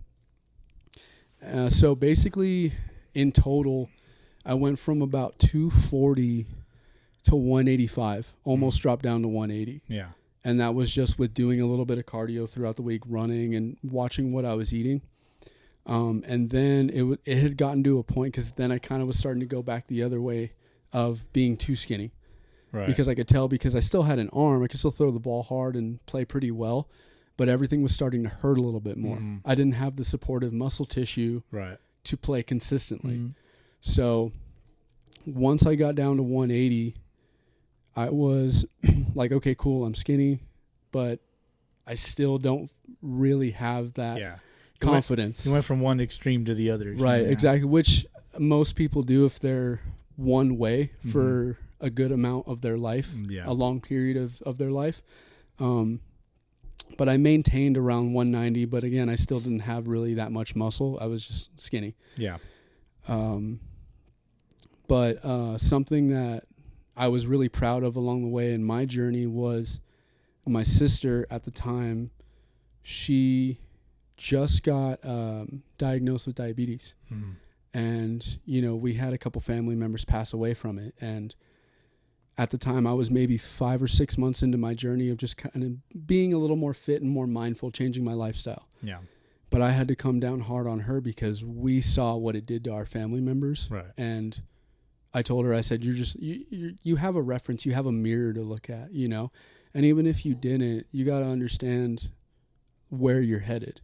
You're not headed in a good direction, And so fast forward to today, I think she's lost over 80 or 90 pounds.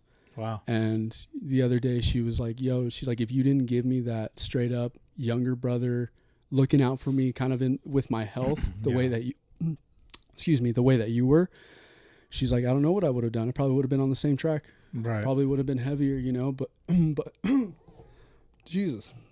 No, you're good, man. No, it's funny you mentioned diabetes because my dad for a long time was diabetic. He a lot of bad eating habits and stuff, and I mean he lived a long enough life. I guess he passed away and he was like 67, 68. He passed away in 2017. And sorry so no, you're good, man. And so diabetes, I understand what you're talking about because it has a lot to do with like the food you eat and all that, but it's like an insulin thing, right? And like I know like right now my wife, she's doing a lot of like fasting, and she talks about like her insulin stuff. She's like I don't want to spike, I don't want to get my insulin going or whatever. I don't understand it the way she understands it, right? But like I understand what you're saying, man. Like especially like with brothers and sisters, you have to give each other that tough love, and in order for like either side to open their eyes. Right, yeah. And it comes down to like, dude, I want to see you around for the next 30, 40 years. Yeah, definitely. And, we'll talk about it still to this day about like, I mean, she turned it around, and I honestly because if I'm really going to be honest, like we come from a family that loves our comfort zone. Right. As I know most people do with certain things, but we love just kind of staying in that same bubble. And it was kind of like, in a way, realizing and reflecting on it now, I'm so happy that it kind of started with me, and I kind of took my shit a little more serious with my health and with my fitness, that it kind of resonated with a few other people. Yeah. But I didn't do it with the intent of like, oh, okay, I want to turn my whole family around. I did it for me. Yeah. In that way of like, I've never seen this side of life. Yeah. I fluctuated, but I've always been the chubby, acne on the face, it's kind of like not the best looking or the most fit. Yeah. I always worked hard, but again, I didn't have any knowledge with that stuff. Yeah. And so sitting here and saying like, yo, like I'm an asthmatic technically, and I know I would use that as a crutch a lot too, but I'd still do my work. I'd still run. I wouldn't use it as an excuse. But now that I'm 26, running for a mile straight without stopping, that's something that the younger me would have been like, dude, you're never going to do that. Yeah. Like, you know, quit tripping. You know, that's never going to happen. But yeah, so when I stayed at 190 skinny for like, I would say another year and a half. And then I had reached out, like shout out to my friends Devin and Raquel. So they're a few friends I had met from high school that I'd known, and we didn't talk for years. But one day I reached out to Devin and I was like, yo, like not necessarily yet for the fitness, but I knew he boxed. Yeah. And from the videos I saw, it looked like he boxed pretty well. And I said, look, something I've always wanted to learn is just the basics of boxing. You know, don't overwhelm me with like 7 combinations. Just tell me 3 or 4 punches, how to throw them properly, and I'll learn that. Yeah. And he was ecstatic. He was like, yeah, dude. He's like, let me know when you're free and we can learn the basics. And I did that for about a month and a half. But he still checks up on me. He's like, how's your jab? How's your hook? How's your footwork? I'm like, yeah, I'm still trying to practice it. I know it took a little bit off for the holidays. Yeah. Still trying to practice it. And then I had hit him up for the physical training, the weightlifting and everything. Yeah. Yeah. I think boxing is cool. There's a lot of I think there's a lot of carryover to baseball. I know I've said on the podcast before, like if you just wail away at the heavy bag, like it's a lot of like core road. If you do it properly, of course, like it's a lot of core power, rotational strength, right? Get into a heavy bag, you know, and that's just going at it without any technique, you know. So if you're doing it with a lot of technique and just like focusing on proper movement, basically, like you get those motor patterns and all that. The carryover into baseball, it's a seamless carryover, right? You know, and so do you think that has carried over well for you now that you're playing again? Well, what's crazy, I think it did help in aspects of like the footwork, like because I feel like my feet are the lightest they've ever been. Yeah. With athletic movement, but what's crazy is that I was thinking about it the other day. It was like, you know, we were doing this drill, we were hitting the bag, and he was telling me his tempo, what he would like me to do. So 1-1-2, 2-1-2, any combination that he was throwing, but he was calling out the tempo, he was calling out the rhythm. And the second that we said, okay, don't listen to me, go on your own tempo, go on your own rhythm, everything, like every strike felt way better. Right. Everything with my footwork, with how I threw my punches felt so much better because I'm on my rhythm, on my tempo, not somebody else's. Right. And what I was somebody else's tempo, you have to react to it. Exactly. Yeah. Exactly. And that's why when I was thinking about it the other day, I was like, that transitioned so well into the life choices that I've made. Because it was very much like for the longest time, I was living on somebody else's tempo, somebody else's rhythm, I was so focused on being the right person instead of just being real. Right. And I feel like a lot of us fall into that trap, whether it's with a group or whether it's one person. And like I said, when I thought about the other day, it transitioned beautifully into like I said, the life choices that I've made the past year or so. Yeah.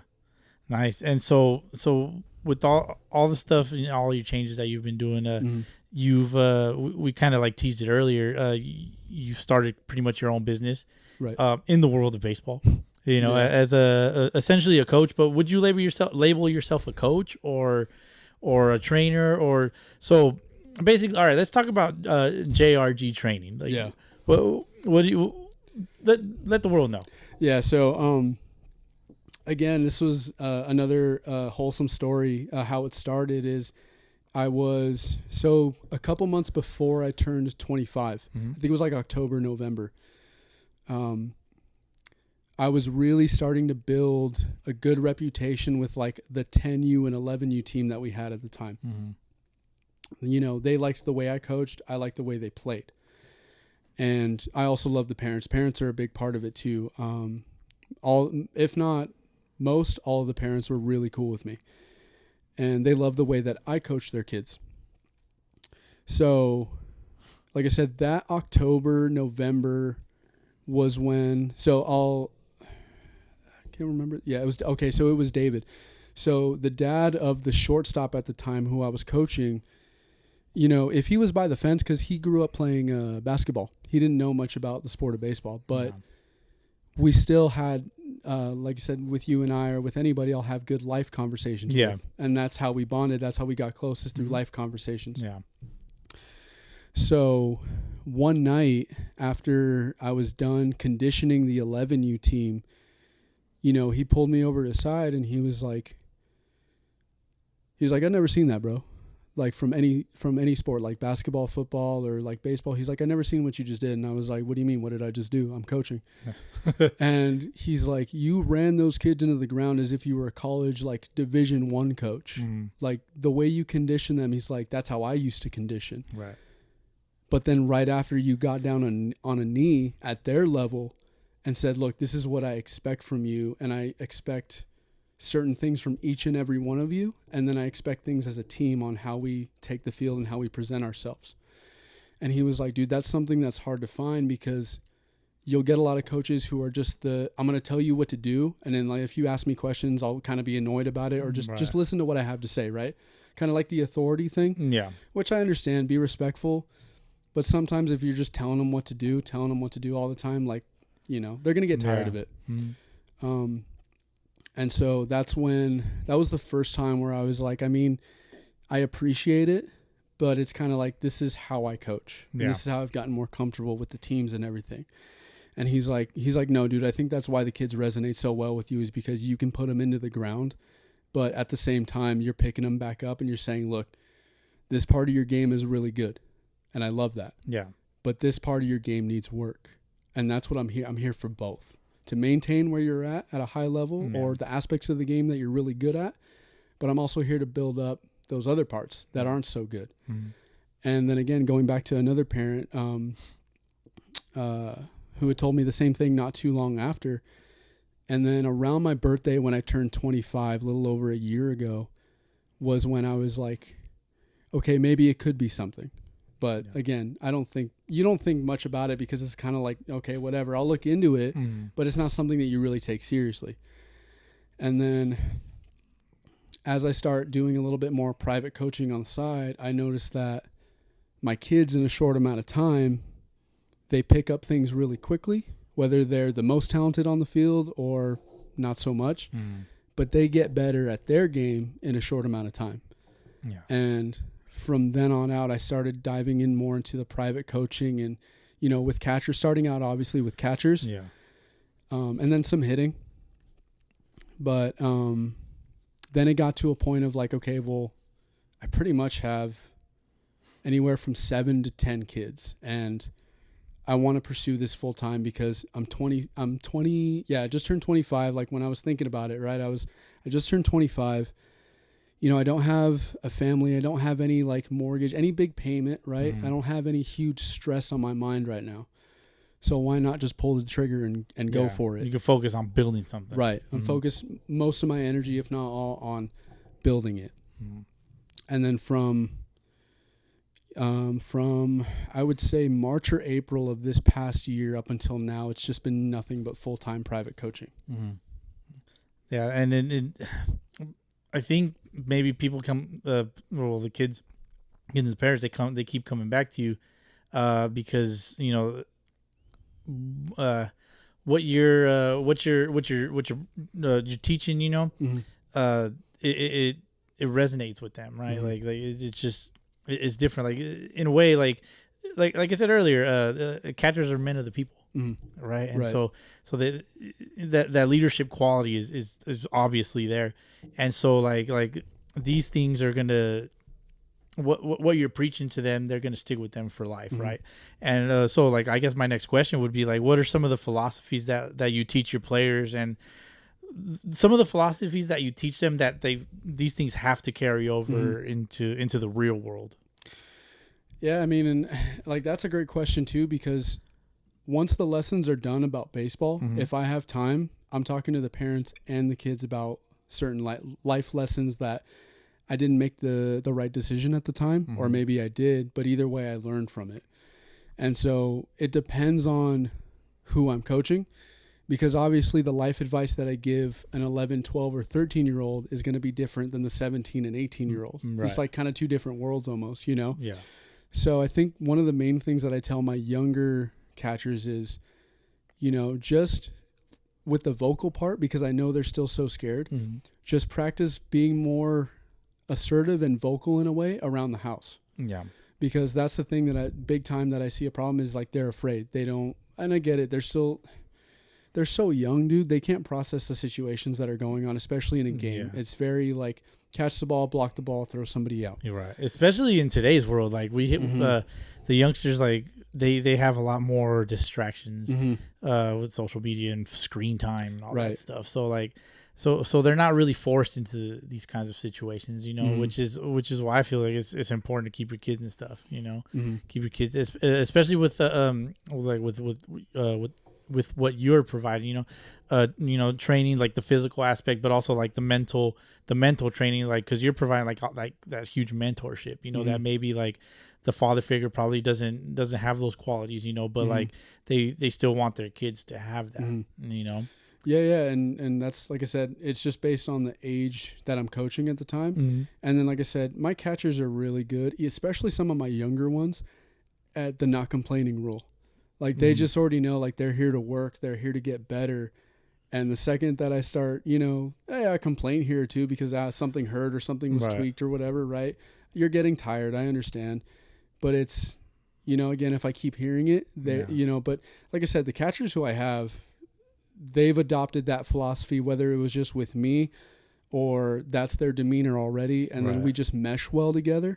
They're very good at just not complaining, taking the hits, and learning from what I have to say. Yeah. And also too, another thing is like I told you earlier, I've only gotten better with age. And it's kind of like, yeah, my catching game was okay, it was decent, you know, nothing, like I said, stand out, right? But I think from that 20, 21-year-old year up until now, it has been kind of like, no, like I'm legit. Like, you know, yeah, you can say, you know, it's like kind of like, oh yeah, you know, it sounds a little like, oh yeah, say you're legit or you're the shit, but it's kind of like, it's the work that I've put in. I'm not just sitting here and saying like, no, like just I am the shit. It's like, no, I'm legit. I know I have a talent for the position, and it's through the work that I've put in. Especially, I didn't slow down when I hit 21, 22. I wanted to ramp it up. And then I wanted to ramp it up even more at 24, 25, 26 years old from, you know, how long I can do this, you know? Yeah. So. No, definitely. And so it's funny. One of the, I know there's a lot of challenges that come up with you know, coaching your players and all that with the kids. You have to like learn how to read their body language and all that stuff. But like as with Major League Baseball, for example, like it's getting very forward thinking, I guess. And obviously, like it's been announced recently, like the robo umps are coming, right? They're all coming to AAA. They're all going to be in all the AAA parks. Okay. So with the robo umps on their way, like what challenges do you foresee with the robo umps and the training that like you're providing? Because you know, like earlier we had talked about like the art of being a catcher, what it is, you know, framing and all that. And so once they get to the highest level, all that kind of goes away. So what challenges do you maybe foresee moving forward? I think the biggest thing that I see is you take away the personality from the position, because who else is really talking to the umpire or trying to, or in that close proximity to the umpire other than the hitter? Yeah. So it's kind of like you use, okay, so for example, even when I was younger or didn't have as much confidence, when I would step on the field and I knew I was catching, again, that little burst of confidence would come up, and the, you know, my personality would kind of shine a little bit. And I thought about it in the way of like, I got to help out my pitchers any way I can. So if I can get my personality going and sweet talk the umpire and maybe get a few inches off the plate, whether it's high, inside, or outside, like I'm going to do it. And I've had great conversations and relationships with umpires throughout the years. Yeah. And it's kind of like, if you have a robot umpire, it's kind of like, okay, well, now I feel like the position is a little more bland, you know, because again, we got to do a bunch of stuff. We got to be athletic. We got to be very mindful and aware of what's going on the field and with our teammates. But a big part of it too is the conversations I have with the guy behind me. Right. And that's kind of the first thing that comes to my mind is that there's a little bit of personality that's taken out of it. Right. So. Yeah, no, I could definitely see all that, man. Like it's I think it's going to be very challenging. There's going to be a lot of adaptation once it's like, I mean, obviously, you know, there's some of the minor leaguers are already experiencing all that. Like to my understanding, like the challenge system that's going to be there. So like, I think there's the room for growth with that. But I think maybe like a challenge for you, for example, would be like when as a catcher, like signal to your pitcher, like, yo, challenge this shit, challenge the fucking strike, like challenge it. Because I think it's only like the hitter and the pitcher that can challenge all that stuff. So it's kind of, it's a little wonky in a way. Yeah, see, like with that new stuff that's coming out, like I told you, I haven't checked in the past 2 seasons, so I don't know what's going on with all that. And it takes away from the game, dude, because like bad calls, like we've said it here before, like bad calls are part of the game. It's like, as a fan, like, as you know, you're watching the game and like the umpire blows a fucking call and you're like that's fucking horseshit, Blue. Like you invest more of yourself into watching the game and all that, you know. So I think like the whole robo-umpship, like it's gonna take away so much. So much from a lot of people, dude. The catchers, hitters, everybody, man. Everybody's gonna be affected, and it kind of sucks. Because like we've all grown up. Everybody listening to this, like we've all grown up. Like the super traditional form of baseball, and like little by little we've seen it transition. Like now we're getting the bigger bases and all that crap. And I think that's just like, again, like anything that translates into a game, you can translate it into life. It's like, I don't want everything perfect. I don't want everything spot on. I want mistakes. I want someone to make a mistake to me, and I want to make a mistake to someone else because that's how I'm going to get better. And I don't want this weird illusion of perfection. You know? And that's what makes life dope, dude, is like life isn't perfect, and that's what's dope about it. You know, of course, like, maybe like some aspects of life you want it to be like all super shiny and dope and perfect and all that, but for the most part, like, then life would just be boring, man. Like, we're just here, just living, just taking up space. There wouldn't be really much of a challenge, to be honest. Exactly. So, you know, and I think a lot of it just boils down to like what's the challenge? What's the next challenge? What's the next challenge? You know, just a kind of a lighthearted question. Who's gonna be dusting off home plate? Who's gonna be dusting off? Okay, so what do they mean by like? Oh, like who's gonna dust off home plate? Like, once the robo umps are here. Yeah, well, yeah, that's true. Honestly, I mean, I'll do it, but if they give me like a dope brush that the umpires use, like I think that'd be pretty cool. Like I don't want to keep using my glove. Like, you know, if you give me a legit brush, like I'm down to do it. Like, just like fuck it out, just do it. I'll be like, quick. Cool. If I got a cool, that's actually a cool memento that I have in like a box somewhere. Is that I built a relationship with an umpire for like a whole year back when I was like 14, 15 years old, and he was leaving out of state. He was moving. He was going, I think, back east where he was from because he'd been in California for close to a decade.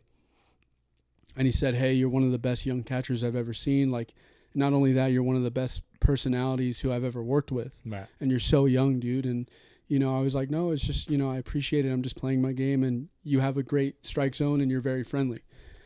And he left me with the brush that he used. And so I have it like in a box somewhere. And I was like, it's one of the best umpires that I ever worked with. Yeah. So you got to put that in your frame, man. Oh, dude, put yeah. that in your frame, I might, because I think he actually... That's a unique gift. I've never heard of that. Yeah. I think he actually went back east to umpire single A and double A. Oh, okay. I think, if I remember correctly, he wasn't going back just to kind of like retire. Right. I think he was going back because I don't know how the umpire union works. I really don't. But I think he was getting like almost like his version of a tryout, where if he did good in like a tournament, then they would look at him for like, okay, some major league organization, the lower end, you know? Yeah. So, yeah, dude, that's pretty cool. Like obviously, for like us and the world that we live in, which is, you know, the universe of baseball, like some of the best things that we develop is relationships, right? We develop relationships for you, like, especially that's a unique one. Like, developed a relationship with the umpire, gave you the brush and stuff.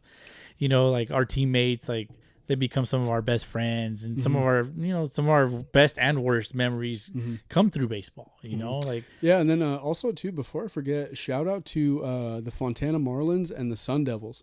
They've actually been following me and my training page like from the beginning. So I just I think they were the first two like teams to actually kind of like follow some of my stuff.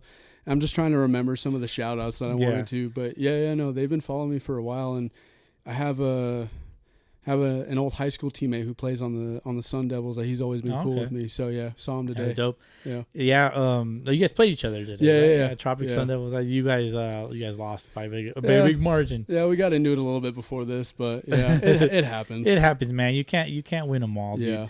And so like with the relationships that you've built throughout everything that we've talked about in your journey and all that, obviously there's been folks that have helped you transition into what you're doing now, like so you've had a lot of support. So like talk about some of the people that have helped you build what you build and supported you throughout your what you're building. Yeah, no, I'd love to, because the Rancho Fontana community, especially around the Little Leagues and travel ball, like some of the best families I've ever met, hands down, and going back, so if we're going to rewind a little bit, it was kind of like how we ended up in Fontana was kind of like a, probably one of the most stressful situations you could be in. Yeah.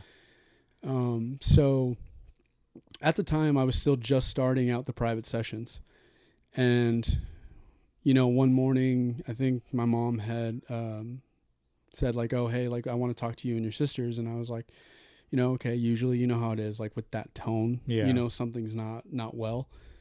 So, she basically lays out like, look, we got 2 months, but we got to move out, life happens. And I guess it wouldn't have freaked us out as much if the market was okay. But how it is, and especially for a year ago, how bad it was. Right. Even still right now, So yeah, a month goes by and still no luck, and still trying to do my lessons. And honestly, it provided a good distraction for me, because what was I thinking about when I wasn't coaching privately or thinking about my fitness and all that stuff? It was, okay, well, are we actually not going to have a house, or like what's the situation? You go into survival mode, right? It's that's exactly how it felt, because it was just looming over us. It was heavy, so it was, I would say, like 2 to 3 weeks before the actual deadline, where we just had to get up and get out, was when I had reached out to a mom who had coached her sons for a little bit. But what's crazy is her name's Tanya. It's the Tapia family. And Tanya was the very first parent to say like, hey, why don't you do something? I know we had talked about David earlier about like the coaching style, but like a month or two before, Tanya was like, look, you have a great personality. You're a great coach. They resonate well with you. Why don't you just give it a shot? And we had talked about it a few times before, but we follow each other on Instagram, and we had talked not too long ago, and she was like, it's awesome what you've done, from when we were just talking about it on the stands or the sidelines to what you have now. But anyway, I reached out to her, and she had a friend, Gabby, who's a realtor in the area. And I said, look, something's better than nothing at this point. Right. We're starting to sweat. We're starting to freak out, like pretty bad. So I get into contact with her after I'm done coaching a private session.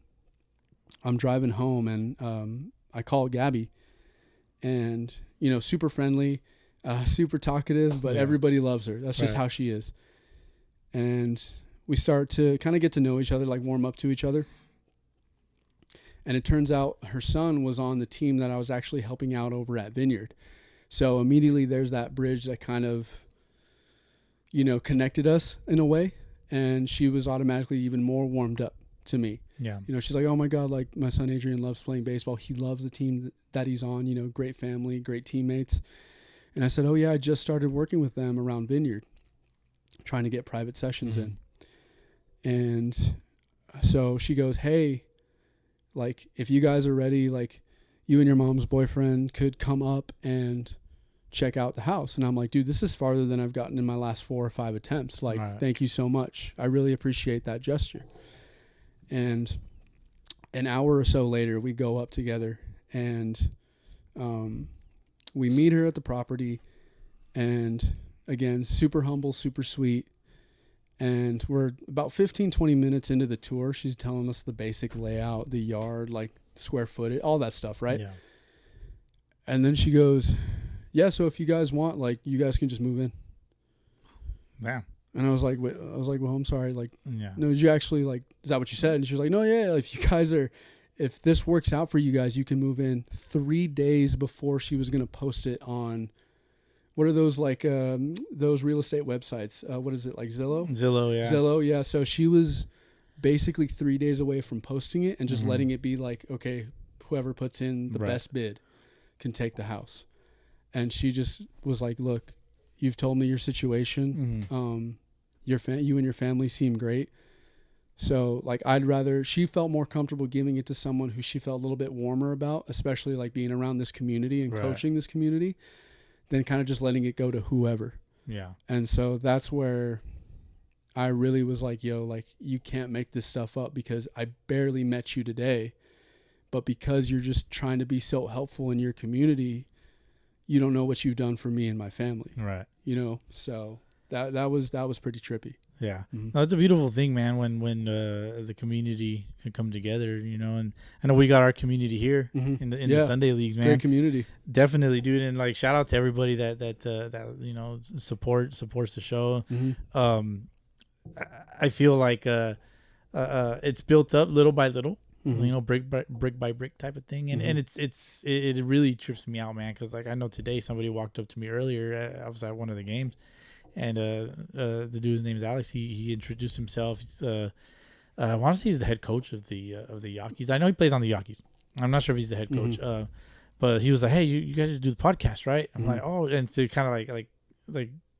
I had to step back for a second, just for a second, because it kind of caught me off guard. Because I was in media mode, dude. I was like recording videos and shit. Yeah, you were in it. Yeah, dude. And, so like, the biggest thing is like the building the community is important, you know. And like for you, you're still building your community, you know. Like it's not at its peak yet, you know. It will be, and so like. With building your community, you've come across like different families, you know. So they helped you, with, you know, for a spot to move into. I'm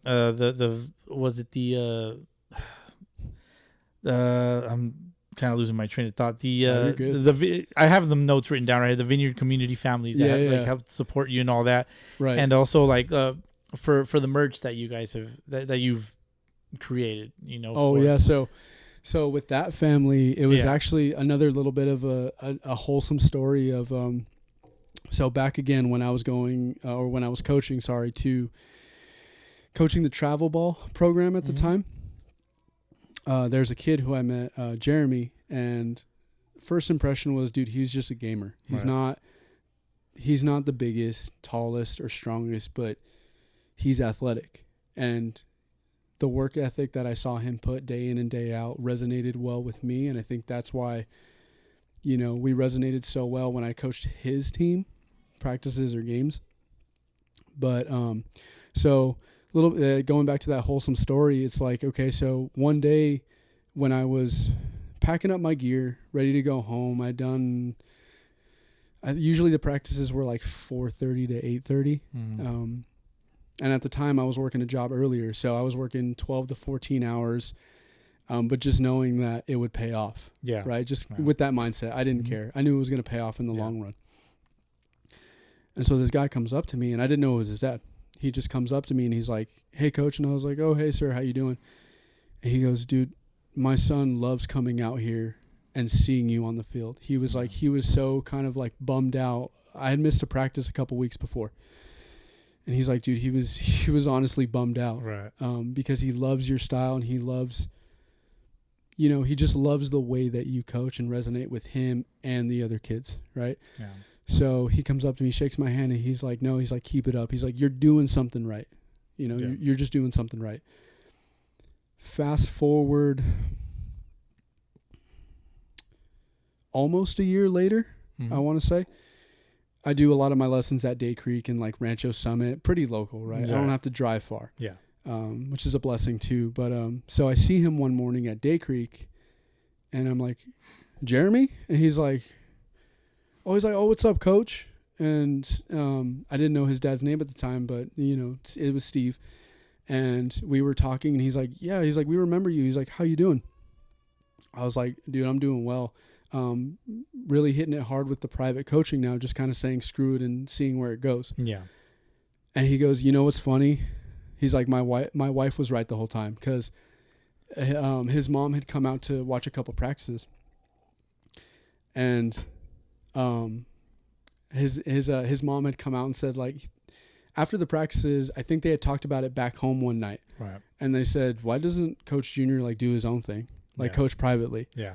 And she was saying that 2 to 3 months before I had even really had like my first full week of private lessons. Mm-hmm. And so he's like, dude, we're so happy that you decided to take it full time. He's like, you know, it seems like you're doing well. And like I said, we always resonated well with you, and Jeremy also did with, you know, the time over at the academy that you were coaching at.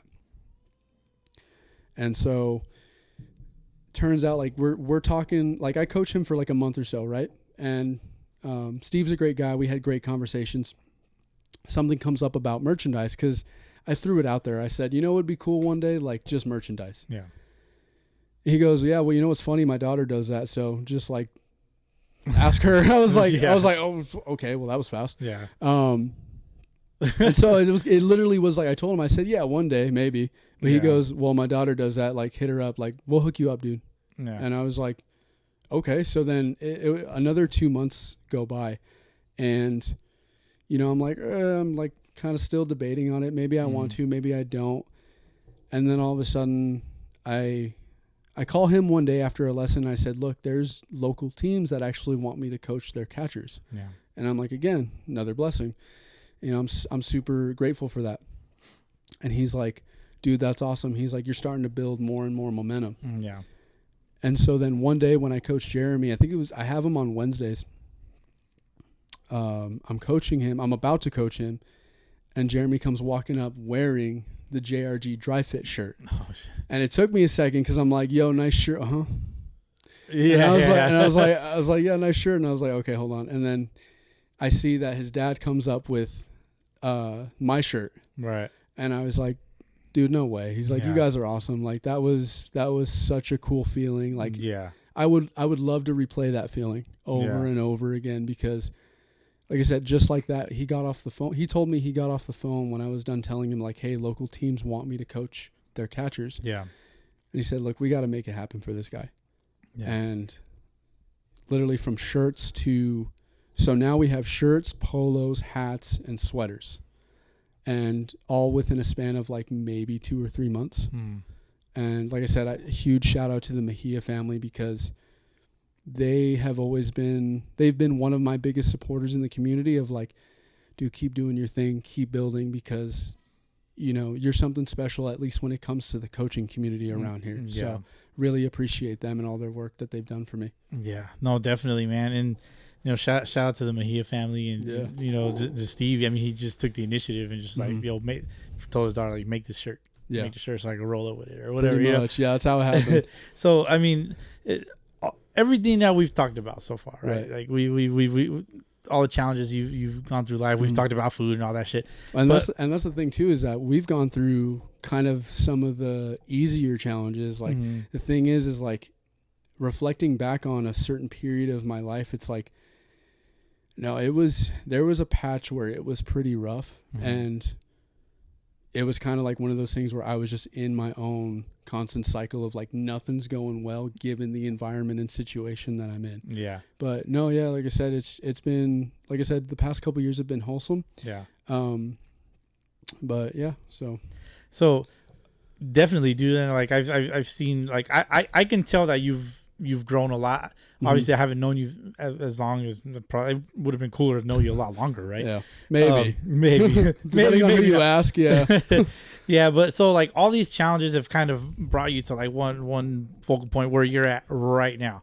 So you're ready to take on a new challenge. You know, we've on the side, like in private, we've been talking about it, like bouncing ideas that you've considered, right? You know, ask for my thoughts on and stuff, and so you're ready to hop into I guess the content game.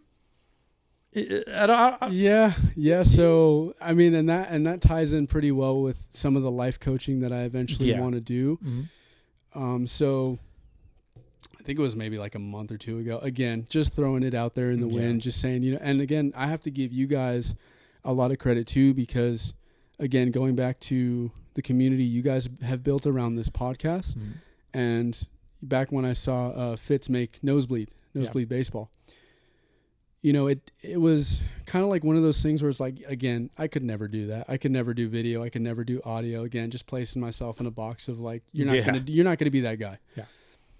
Well, about, like I say, like a month and a half ago, I just said, look, you know, the people who I talk to about certain life issues and life development or personal character development, whatever you call it, just being better as you get older.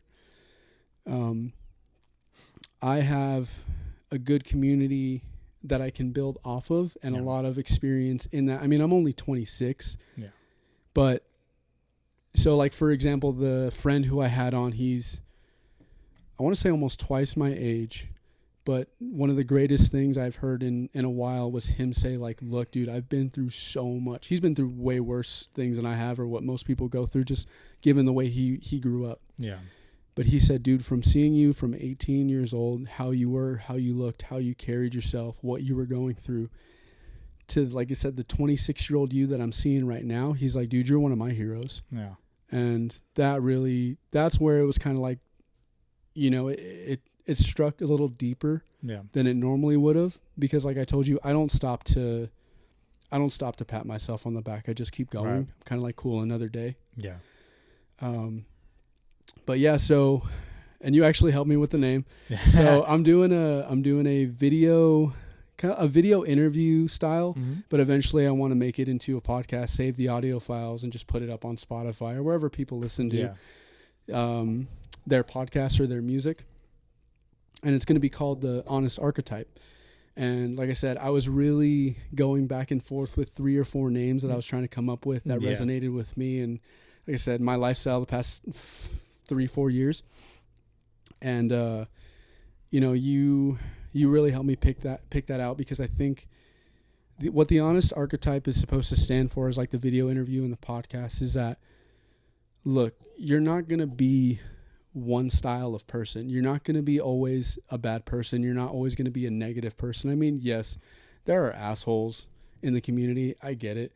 But most people fluctuate between, okay, for a certain period of my life, I was pretty negative, or I was pretty, you know, just for lack of a better word, I was an asshole to the people around me or my friends. And then you go through this phase of like, you know, you have this like, okay, well, I'm a little less selfless, and I'm actually putting my friends and family in a way first, or not thinking always about just what's best for me. You know, because like I said, we fluctuate so much. And that's like how I told you, we're the villain, the snitch, the coward, the hero. We just fluctuate like that. That's just how it is, right? We're not always going to be just one thing. And that resonated so well with me, reflecting on, again, the 15-year-old to 26-year-old, this 10-year gap of how I've changed so much, and the habits I've created and the habits I've dropped. Yeah. And like I said, there's so much more. I could have like a 3 to 4 hour conversation of just that 10-year gap. Right. But, you know, again, it's not necessarily the time and place. Like I said, we've touched on it, but not yet to get into detail about it. And that's why I'm kind of building the Honest Archetype, because the interview that I had last night with the family friend was, dude, it was raw. Like, it was some real tough stuff. Like I said, he opened up to me about some things that he didn't open up to his family with, or to his friends, or anybody. And that's what I want it to be about, you know? Yeah. Yeah, and it sounds like it's going to be very authentic, you know, and I think that's what a lot of people like that stuff, you know, relatability, authenticity, and all that stuff. So I myself, I'm definitely looking forward to it, man. And and you know, to be open about some stuff. Like, I know around the time that like you and I, you know, had our bro date or whatever, like all the stuff that we're talking about, like a lot of the stuff that you said, like, it was real. How can I put it? I guess you could say that like I was at a point, like, as far as like the podcast and all the shit that we're doing is concerned, like I was at a point where like I was teeter-tottering, like am I done? Or like I wasn't sure, like do I want to keep doing this shit or not? You you know, because you know, some stuff happens, you know, and it's just like you start thinking, you're like I don't know, I got some shit to think about, you know, and like I can honestly say like the conversations that we were having and stuff at the baseball game. I don't even remember what happened at this game. Honestly, dude. like I don't even remember the game. I just remember some of our like the highlights of our conversation. Definitely, you know? dude. And so like you know, I can honestly say that I was definitely inspired to just like continue forward. You know, because the point is it's like you're gonna get this challenge, you're gonna get challenged with this, you're gonna get challenged with that. You know, and I think the main focus is like just keep pushing forward, man. Like one foot in front of the other, regardless of what's getting thrown at you. Because I think at the end of the day, like what a lot of people can respect is somebody's consistency, right? Consistency, and like it's kind of cliche, like to reference a movie, but in the movie, it's one of the last, like when Rocky's already retired. I think it's Rocky 6 or Rocky 7. I think it's one of those. It's one of those. It's yeah. Balboa, whichever one's Balboa, Right. when he like makes the comeback. He's like, it's how much you can keep getting hit and still keep moving forward or whatever. Or getting back up. Yeah, something like that. Something like that. However he said it, dude. And but so it's like, I mean, with cliches, it's like how many people throw it around, but like when you look at their lifestyle, they don't actually take it serious. Like they throw it around at other people, but they never actually look at how they're living their life. Yeah. And one of the big things that I think I was talking to you about at that game was I honestly decided to drop all the labels, drop all the identities that either people had put on me or like I put on, like through thinking, like just, you know, the labels that I put on myself. And it was like a clean slate. I just, at 24, 25 years old, I was like, look, I'm going to try to be a different person. Not a drastic change, obviously, because again, I was thinking short term, but it was like, okay, if I could just be a little bit better in 6 months, I'll just keep going. But it happened in 3 months. So I was more ecstatic of like, okay, well, I am a little bit better than I was 3 months ago. So now I want to keep going. You know, it's kind of like when you start at the gym and when you really start to get into that routine, it's like, now I got to go. You know, I prefer to go now, you know. So and like your next challenge is going to be like when you hit some sort of plateau. That's where you're going to really see like what you're made of as far as like the current challenge is concerned, right? You know, but as far as the show is concerned, like earlier you were talking about Coach McGee. Is he somebody that you're considering to have on? Yeah, I think so. I think I honestly, again, going back to, you know, the Instagram post about the food, how I was surprised how many people got back to me. Yeah. It was one of those things where I had reached out and I said, look, I'm starting like a video interview. If you want to come on and talk to me for like 45 minutes or an hour, like you're more than welcome to. And set in stone, I already have 7 people. Nice. And it was like, I was thinking 2 to 5 at best. Yeah. And it was kind of like, but for sure I was thinking 2 or 3 and then, okay, well, who do I ask? But yeah, it's set in stone pretty much in the schedule. It's like 6 or 7 and then already a couple maybe. So it's closer to 10. Yeah. And I barely filmed my first episode yesterday, last night. Yeah. You know, so it's kind of like, again, going back to the community, I wasn't expecting that to happen. And I think that it has a lot, it says a lot about who you are and what those around you think about you, right? So like, you know, you talk to them about like, yo, I want to do this and this and this, and it's a positive thing, you know. Like when it's some shit that's negative and selfish, people are like, whatever, dude, like go do whatever you're gonna just do your thing. Yeah, but obviously it's not that way, you know. It's not coming across that way by any means. Is there anybody that you have your eyes focused on? Like, I have to have this person on, like the white. I guess we call it the white whale. So we've called the white whale before. Well, for a time, you could have called me that. There's a phase in my life where I think, that was pretty much how someone would describe me. Too funny, man. No, because I think right now it's like, okay, maybe when I, you know, sit down and reflect and actually think about that, then maybe. But honestly, dude, the first 6, 7 people, like I said, have scheduled are pretty interesting. Like, for example, so I'm going to have John Lane on next in a couple weeks. And, you know, he was super psyched. He's always kind of been like another baseball dad. You know, it's like he's at this point, he's like the community baseball dad, right? I would say so. I mean, and like when we had him on, I think a part 2 is overdue. With him, because we talked a lot of like Sunday League ball, right? And but when we were off mic, like we were doing like cup check and like talking like before and all that stuff.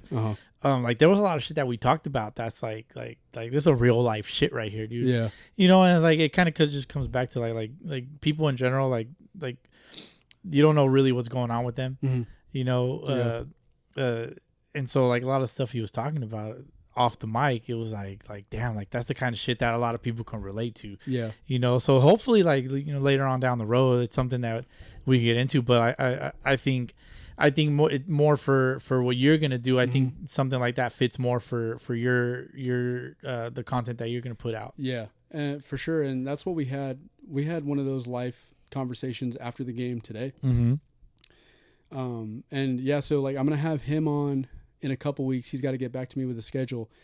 But the third person who I'm trying to have on, so this was pretty interesting. It was a mom I had met through Vineyard. Her name's Ashley. And, you know, without knowing any background information, where she came from, what she did, like, I would say she's one of the sweetest moms I've ever met. Yeah. Well, it turns out she was a Laker girl back when Kobe was playing. Oh, wow. And she was in a couple infomercials. And so she was like the highest level of what a dancer could reach. But what made me more interested in about her is that she straight up told me, she's like, look, that lifestyle didn't resonate with me. Like, I loved dancing. I didn't love the little bit of fame that she would get dancing for the Lakers or from being on infomercials. Like, and it was kind of like, and if you asked her, bro, like, she would straight up be like, one of the biggest achievements of my life is trying to be a good wife and being a good mom. And that's what struck me as interesting, because how many would have just been like, oh, she's probably, you know how it is, sleeping around or just chasing the fame or all this other stuff, right? But she was like, no, she's like, honestly, Junior, she's like, that didn't resonate with me. And I was like, I never would have thought of that coming from a former Laker girl dancer. Laker, you know? Girl, yeah. I mean, you would assume that like a Laker girl she knows what she's getting herself into. Right, exactly. Yeah, but at the same time, like, sometimes you got to make that money, man. Like, right. You know? No, yeah, and again, and obviously some other things that we talked about with our childhoods growing up. Yeah. But that was one of the things that resonated well with me, because it was kind of like you didn't chase what most of us would have chased. Right. You chose something a little bit different. Yeah. So I appreciated that. Definitely. So with Honest Archetype, like, how often are you, what's your intention of how often you're going to put out? I mean, honestly, like, shout out to my younger sister. She's been a trooper through this. She's the person that I would say is going to, she's always just that adventurous type. So if I say I'm doing something or I'm going somewhere, if she obviously doesn't have anything scheduled or she doesn't have anything going on, like, she's right there with me. She's like I said, we're 2-3 years apart, but it's almost like if we're twins. And she is doing the video and editing, and this is her first time editing video. Yeah. But she sees how passionate I am about, okay, well, the photography with the business, like how we did that photo shoot with my friend Natalie. She was super psyched to do it with me. And her photos came out great, and she's really only been doing that kind of photography, I want to say maybe a year. Yeah. If that. She's working on building her own website, I think this year. But she just was like, look, I know you're passionate about this, and I see how into it you are, so I want to help you out any way I can. Yeah. And she's just diving into it. And I told her, look, for right now, I'm not expecting some high quality stuff. I'm expecting, you know, just how we are. Like, you know, it's what we're working with, right? It's funny how we did the lighting was, it's like this, where there's 4 bright lights, and it's 2 direct. Right. So what we did, I was like, okay, well, maybe we could block out like 2 of the lights to make it better. So what I did is I grabbed a black electrical tape. Dude, my nerd is kicking in. Dude, I grabbed pieces of black electrical tape, and I covered it with a piece of paper, and I dimmed out the 2 front lights. Okay. So when you walk into the loft area right now, you'll look up and you'll like, there's a piece of paper blocking the lights. And actually, it turned out really well. It's movie magic. Yeah. Like I said, working with the budget that we have, you know. But anyway, going back to your question, it's basically a matter of how often my sister can edit the video. Because I don't want to overwhelm her. She's not going to edit something that's 2-3 hours long. Right. If she has the equipment for it, cool. Yeah, we'll try it. But at most, it'll be 45 to an hour. And, you know, like I said, this is her first time editing, but like I said, she's into it, and I appreciate her for everything she's done. Yeah. And my family in general, super supportive with everything. And even friends, you know, I have plenty of friends who I haven't shouted out just because it's just, it's one of those things where it's, I'm not trying to take it for granted, but there's so many people who I know have my back right now, and they know I have theirs just from what I've built. But yeah, probably once every few weeks. If she can edit down a little bit sooner, then like I said, I want to get the interviews done. I at least want to do an interview once a month, if not twice a month. Yeah. So like I said, I'll have John Lane in February and probably Ashley in March. And again, with time, more equipment, better editing software, try to shoot for 2-3 times a month. Yeah. But yeah, that's pretty much it. And definitely the title, I think, is very it's very masculine. Very masculine. It's not soft. I appreciate that. Yeah, it's not soft, dude. It's not boyish. It's not boyish. It's not childish. Like it doesn't sound immature. It's like it implies like we're gonna talk serious and some serious shit that's about. To be It's not some about. slapdick stuff. Definitely. Yeah. That I love that shit. No, and like I told you earlier, the way that you thought about the names and how you broke it down was literally the exact same way I broke down each name that I was going through with my head. Yeah. And once you said, yo, Honest Archetype sounds the best for da-da-da-da, whatever reason, I was like, all right, it's sealed, because I got Boski's opinion on it. So it's set in stone now. I appreciate that, man. Like, it means a lot, dude, for real. So yeah, man, is there anybody that you want to shout out, or before we get into our little wrap it up segment, I want to get into our sound off Sundays and all that stuff, you know, because sometimes to get like a different opinion, like which, you know, I'm referring to your opinion. Like, I also have Ask a Catcher. Oh, that's right. Yeah, I have some Ask a Catcher. Segment, let me see, and I do have I'll have 2 closing questions for you at the end. But yeah, if you want to shout out anybody before we move on. Yeah, I mean, like I said, friends wise, I've got a couple. I've got like I said, my buddy Oaks. He was actually an older kid who I had coached the 17-18 U team, and we just kind of bonded through like golfing a little bit more and hanging out.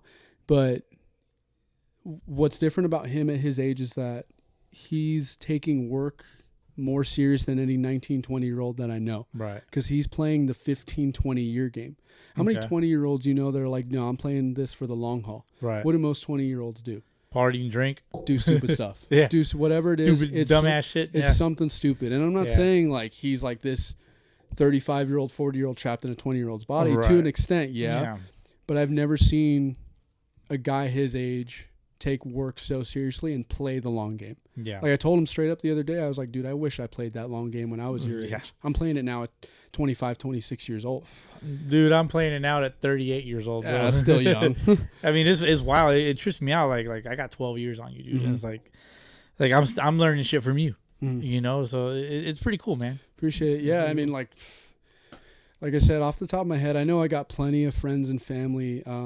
It's just hard to remember them all because, again, I'm at that point where it's like I see faces and I hang out, interact with people, and it's like, again, I know that they have my back, and I know that, you know, I have theirs. There's no hesitation, really. And, you know, again, going back to the families, you know, especially with the rain the past couple weeks, they know that I haven't had as many lessons as I normally do. Right.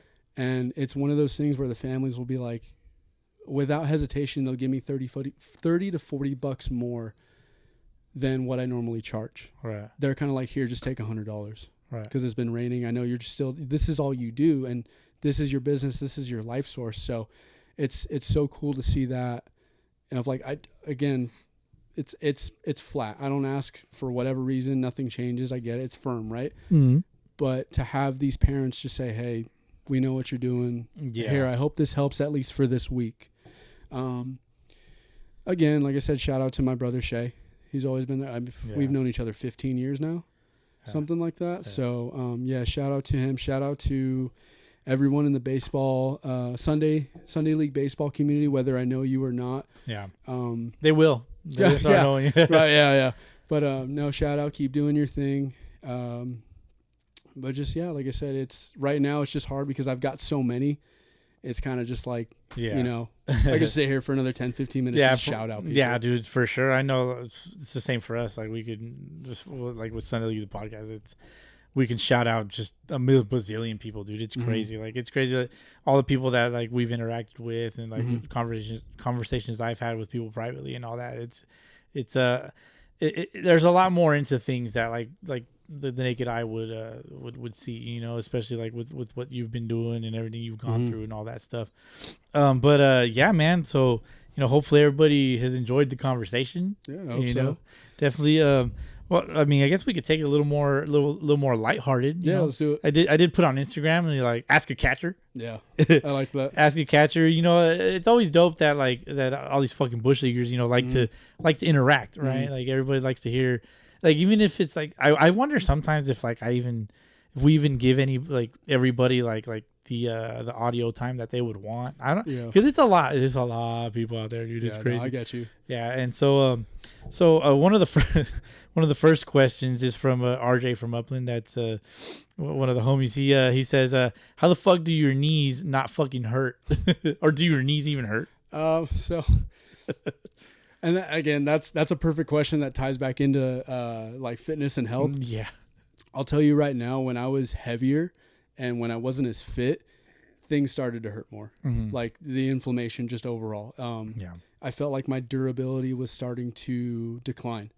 And no, it's honestly like if you're not a catcher who stretches routinely and especially takes care of your lower half, because that's what you're doing all you know, for 3 hours, right? And then if you play tournaments, like there was one tournament where I caught 5 games and I didn't play for the next month because I was so drained. Yeah. But again, I was the only catcher, and you're not going to take me out of the catching position. Like, unless I'm actually dead or really injured, you're not going to move me from the plate because that's just my spot. Like, I'm the guy. So it's kind of like, but yeah, so now that everything's more of a priority of like health and fitness and I'm taking care of myself more, things aren't hurting as much. But no, for sure, 3-4 years ago, after 2-3 games, I'd be hurting for a while. Yeah. Especially my legs. Yeah. No, definitely. It makes sense, dude. I know we played a tournament in, was it like 2016 or some shit? Like my oldest was just born, you know, and it's funny enough, dude. Like I went to Snap City on the deadlifts, just basically just like you, man. But like I tried to grind through it, and we went to a tournament for MLK, MLK weekend, but it wasn't the one in Irvine. It was one in like the Palm Springs area and all that. The Desert Classic or some shit. Heard of that? Yeah, and it was we're in 2023, so whatever, 9 years ago. Is it 9 years ago? No, my kid's 7, so it was 7 years ago. Close enough. Yeah, close enough. Suddenly the podcast math is always off, dude. If you pay attention, it's like we never get it right. I hate math. But so I went out there, dude, played 4 games in a 24-hour block. Jeez. And I snapped back. Like I don't know how I was even playing, why I was even out there, dude. Like my wife will tell you, like she was so fucking pissed off at me. Like I'd imagine. One, the baby was just born, so she feels like I abandoned her. You know, so like shout out to her for like putting up with my shit. And then 2, like I could barely move, dude. I could barely fucking move. And it's crazy, man. Like I was so like dosed up on ibuprofen, bro. Like, So going back to that tournament, I mean, there's been a lot where I've caught minimum 3, but I've pushed it to 4. And like I said, that one time I caught 5 games in a weekend. But the last 2 games I was drugged up. I had to be. I get it, man. I get it, definitely. But you know, catching 5 games, I would imagine that that you've sniffed some farts. Right. So a decent amount, and it's my own, the umpires and the hitters. Oh fuck! All right, so D Murph his Instagram name is D Murph. He wants to know how many farts do you sniff every Sunday. Some of these questions, man, are hilarious. I mean, for the most part, I think they're pretty respectful, but there's been a respectful fart. Well, no, not where they won't rip ass. Because they'll be like, oh, dude, because they could easily just be like, fuck this catcher, he's on the other team. Like, let me just crop dust him real quick, you know? It's kind of like, for the most part, I don't really smell that much, but there's been times where so either I've had some bad ones, and the umpire's like, all right, dude, can you kind of just chill? Yeah. And I'll be like, all right, I'll try to hold it. I'll try to hold it a little bit. And then there's been times where the umpire has told me before the game, like, dude, just to let you know, like, something's going on with my stomach, and I'm just going to try and hopefully the wind doesn't blow towards you. And I'm like, dude, I appreciate that. You're a stand-up guy for telling me that. I never would have thought, because obviously, like, you guys are so like close proximity, basically breathing down your neck. Right. Yeah, I never would have thought of that, dude. And again, dude, if it's windy, yeah, it's just one of those things where I might catch it on the wind. Maybe, yeah. But yeah, no, I've had umpires. It's been a few occasions where, or I'll tell the umpire, I'm like, dude, look, like something's going on. So and they're like, no, dude, thanks for telling me. He said rip ass. That's hilarious. The last one was from Strike Juan. He's one of the hosts from Top of the Lineup. I mentioned him earlier. He said that he'll answer all these questions for us. But you know, he's currently not here to be answering that stuff. So shout out to Juan from Top of the Lineup. But we also have some our Sound Off Sunday. Oh yeah, definitely got a couple of stuff for you to react to. One of the first ones is from the SoCal Royals. Have you played against them yet? I want to say I've had, but in another league. I know I'm pretty sure I played them at least once. But I don't. Maybe a tournament. Yeah, something like maybe that. A tournament. Something like that. Yeah, I know they won one of the Irvine tournaments kind of recently. Oh, okay. Within the last couple of years. Mm-hmm. But they just want to say to let a Royal sound off on the podcast. So I mean, if they want to nominate somebody, feel free.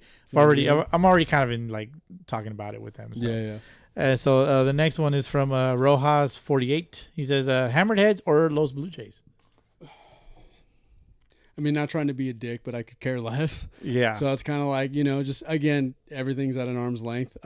So you said, so it's Hammerheads or Blue Jays? Los Blue Jays, yeah. Which you'll be playing against both teams at some point. Okay. Yeah. I would say, honestly, Hammerheads because of the content. I think I see them more content-wise. Kind of like a recency bias. Yeah, kind of like a recency bias, yeah. Same, and like full disclosure, I have not watched the Blue Jays play. I got like a glimpse, but I only watched maybe like a third of an inning. Yeah. If that. Yeah. And no, like I said, shout out to everyone in the Sunday League in this community. Yeah. But again, you know how it is with me just being more at a distance, not actually being legit like deep into this community, Yeah.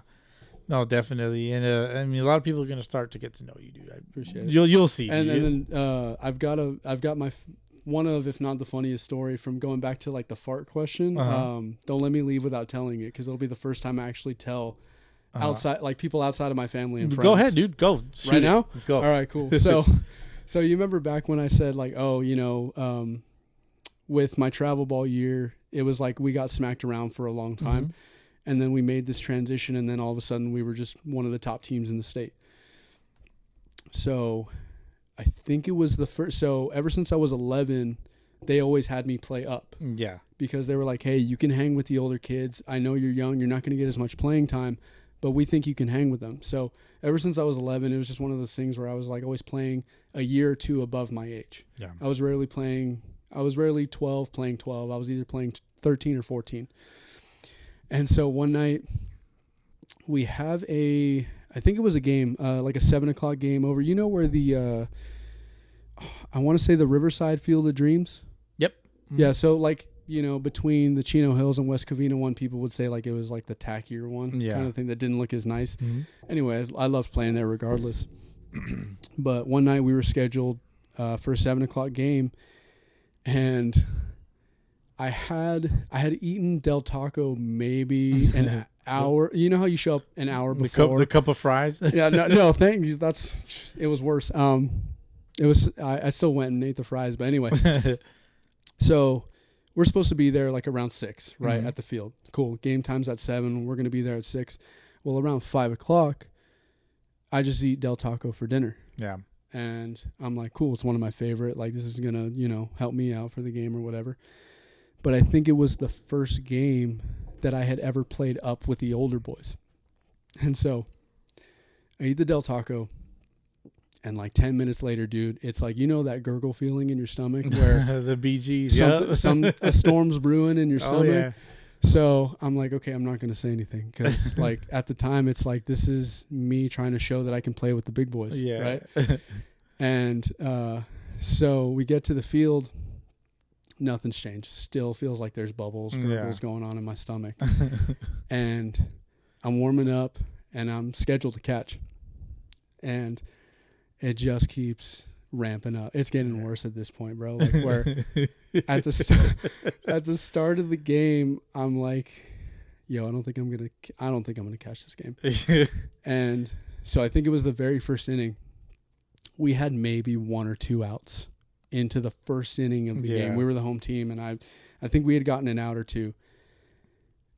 And I swear, like, I turned to the umpire and I said, yo, my stomach's messed up. Like, I think I need to go to the bathroom. And the umpire was super cool about it, super professional. He's like, okay, kid. He's like, do what you got to do. And dude, I was in the bathroom for like half an hour. Oh shit! And they just stalled the game. No. I think somebody else went in to catch. Okay. Dude, it was like, one of those where like if you fart, it's not just gonna be. Of course, yeah. Something, yeah. So it was literally like. It was almost to the point where I was starting to waddle getting to the bathroom. Oh shit. And I'm in there for like a solid 20 to half an hour, and I can't catch, dude, because stuff's just leaking out of me at this point. Like it's just I can't, dude. Every time I squat, like from the pressure, right. It was just like, dude, I won't be able to hold it in. Right. And so literally and figuratively I shit the bed. Yeah. That day. Like, Sucks, man. And it was kind of like one of those things where it's like, dude, this is your first game playing up with the older boys. Yeah.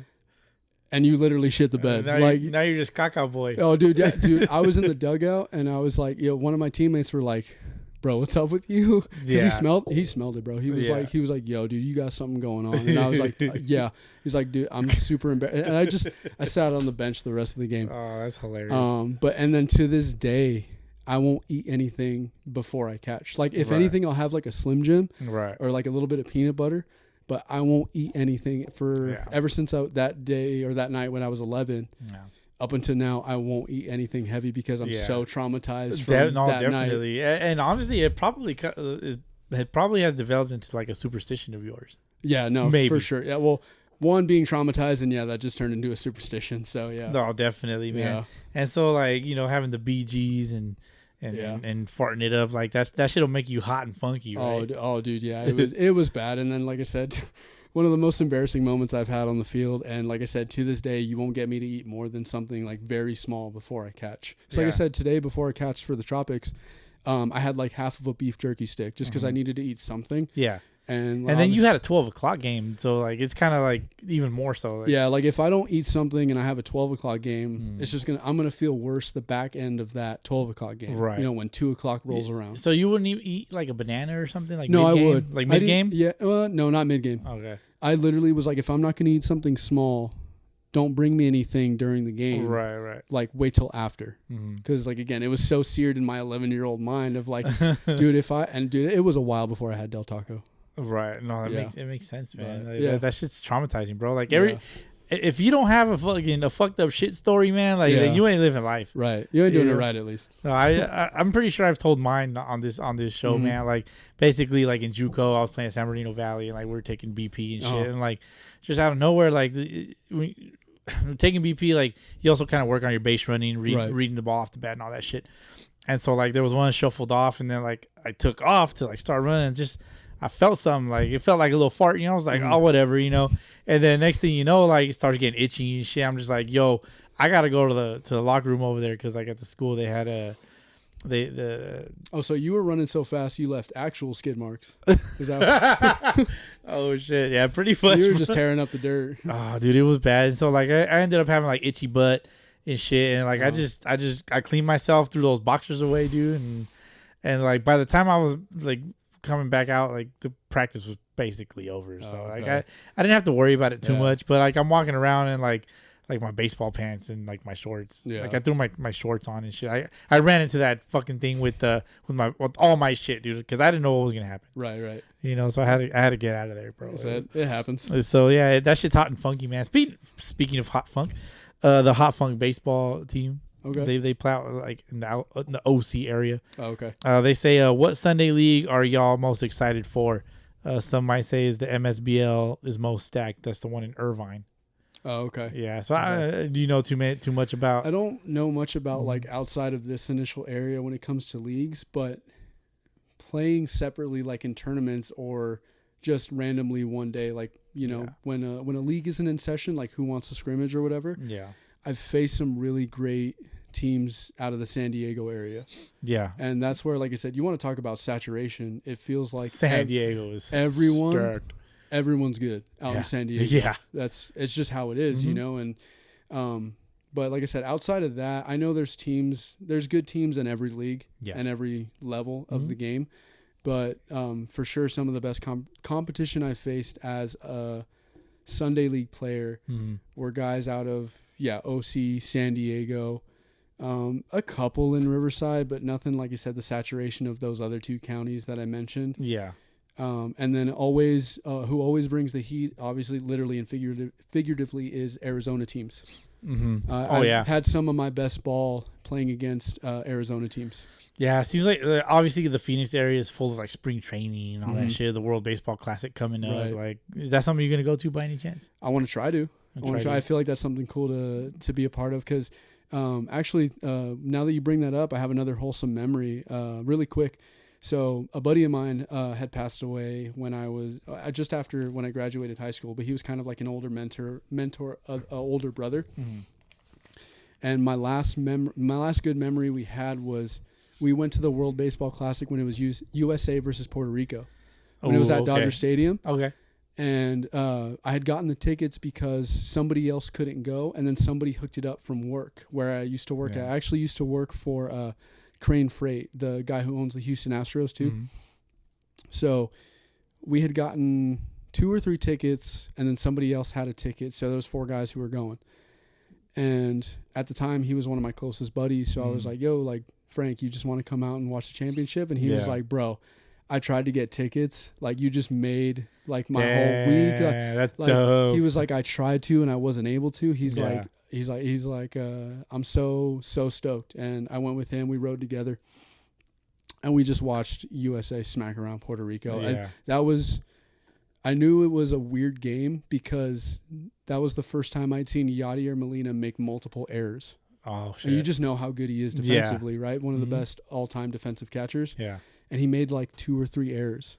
Yeah. And And I was like, all right, that kind of morale from that guy, the way he's playing. And USA had hot bats at the time. Yeah. But, and then, like I said, you know, tragically 6 months later, he had passed away. But I still have some good memories, some good videos and photos and mementos from that day. But, no, I want to try and go to another one. Yeah. No, definitely. Who do you have this in this one coming up? I'm like I said, USA born and bred. Yeah, born and bred.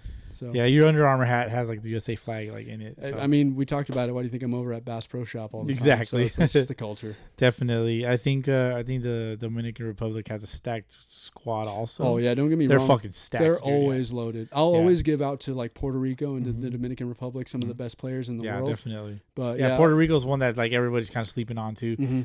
Japan, they're always fucking good. You know, so I mean, like, I don't know, man. It's gonna be real interesting. I'm not sure if we're going out there yet. It's one of those things like we're still throwing it around. Financially, it's a little much, so we'll see. Yeah, we'll see on our part. But Hot Funk also wanted we had talked about like a jersey bracket, like a Sunday League jersey bracket. Oh, okay. They want to know when we're gonna do it. But is there any like jerseys, Sunday League jerseys that like kind of jump out at you that you think are pretty dope? Excuse me. I think. Well, I'd seen the Reds earlier. I kind of like their jerseys, but like I said, it's honestly been a year since I've been, you know, I've been in a season or I've played. Yeah. I know you guys will flash some jerseys up, and I won't remember like the ones that I've liked. Right. Do you have any off the top of your head that you know you think I would like? Oh man. Or find cool or interesting? Honestly, probably the Hot Funk is kind of interesting. They got some interesting jerseys. I don't know if you're into like anime or anything like that. I mean, I've watched a show, but it's not like the thing that I'm into. The Z Fighters have an interesting like uniform as a whole. Like they have like the all blue with orange. Let me think. They have, like you mentioned earlier. Like I just saw the Reds ones in pictures earlier. Like they're new and interesting. They got the whole like pinstripe thing. Yeah, there's a lot of teams out there, man. They get really fucking creative. And that's another thing too. You know how we were talking about how, like, you know, on my random feed I'm getting more Sunday League like content, like from all these other leagues in the area. That's another thing too, is that I think teams are becoming more creative with their jerseys, because now they see the culture is actually building up. So they want to flash like their style, their fashion, the way they play the game. Because again, you're right. We've built, or you know, this community has built momentum over the last few years. And I think that ties into like, all right, well, we're starting to get more eyes on us. Let's flash some style. Let's see who's swaggier. The Hammered is pretty dope. Like, I know, I like their colors. They have a good color combo. They got like their gamer jersey, and then they got like a fan jersey. Okay. Because cool. I have the fan one. It's got my name on it. It's got my jersey number and stuff. But like, that's not something that I would wear like as a ball player. You know what I'm saying? Like if it's game time, you're not wearing that. I'm gonna need my game jersey. I like both. I get you, obviously. So they do the both jersey stuff. But there's a lot, dude. There's a lot of teams out there that like can nominate their stuff to our bracket that we haven't started yet. So we haven't really like announced that yet. I'm kind of waiting on a couple of things. Yeah, I get you. For you know, for obvious reasons. Like right now, it's just at the moment today is just me. You know, but I know DH will be back soon. Hopefully. Fitz is taking care of some business himself. But for our next sound off Sunday, Nick from the PCBL Crooks, which PCBL Pacific Coast Baseball League, which is arguably matches the FBL. Like their top teams can match.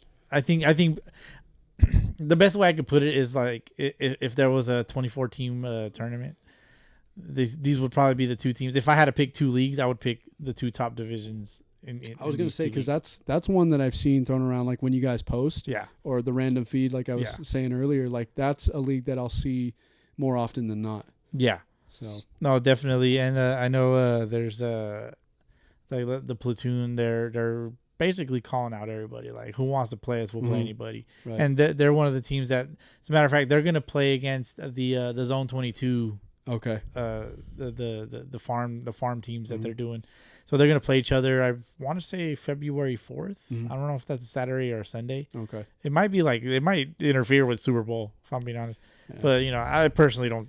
I don't watch football. You're not a football guy. No. You would strike me as a football guy. Like, honestly, like I told you, like the way that I am, like the last two seasons, how I haven't really cared about the major league season. That's kind of how I am with any sport as I've gotten older. But it's probably even worse, right? Like, it's worse. It's like as soon as football comes up or like another sport, I just kind of like I shut off, I click off, I'm not paying attention.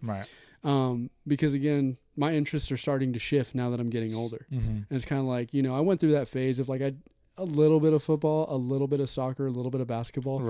But yeah, it's just, you know how things shift as we get older, different priorities, different interests. Just, it's one of those things. You know? Yeah. So Nick from the PCBL Crooks, he says he says we're going in as no less than a 2 seed to playoffs. Bank on it. What do you think? All right, I'll hold you to it. Like if you're trying to, if you're gonna make a statement like that, cool, go for it, dude. Like, and if you fall short, so what? But at least you made the statement. No, definitely, and that shit happens, man. I mean, we're not gonna get every single dub that's available out there. Next one, Corey Cantrell from the Santa Clarita Quakes. He says that's a beautiful area, by the way. Santa Clarita. Yeah, I know we've only driven through it. Yeah, but I mean, is it? Well, like, what do they got to offer? I know the 49ers are out there, right? Well, I mean, like, it's kind of like that whole stretch between.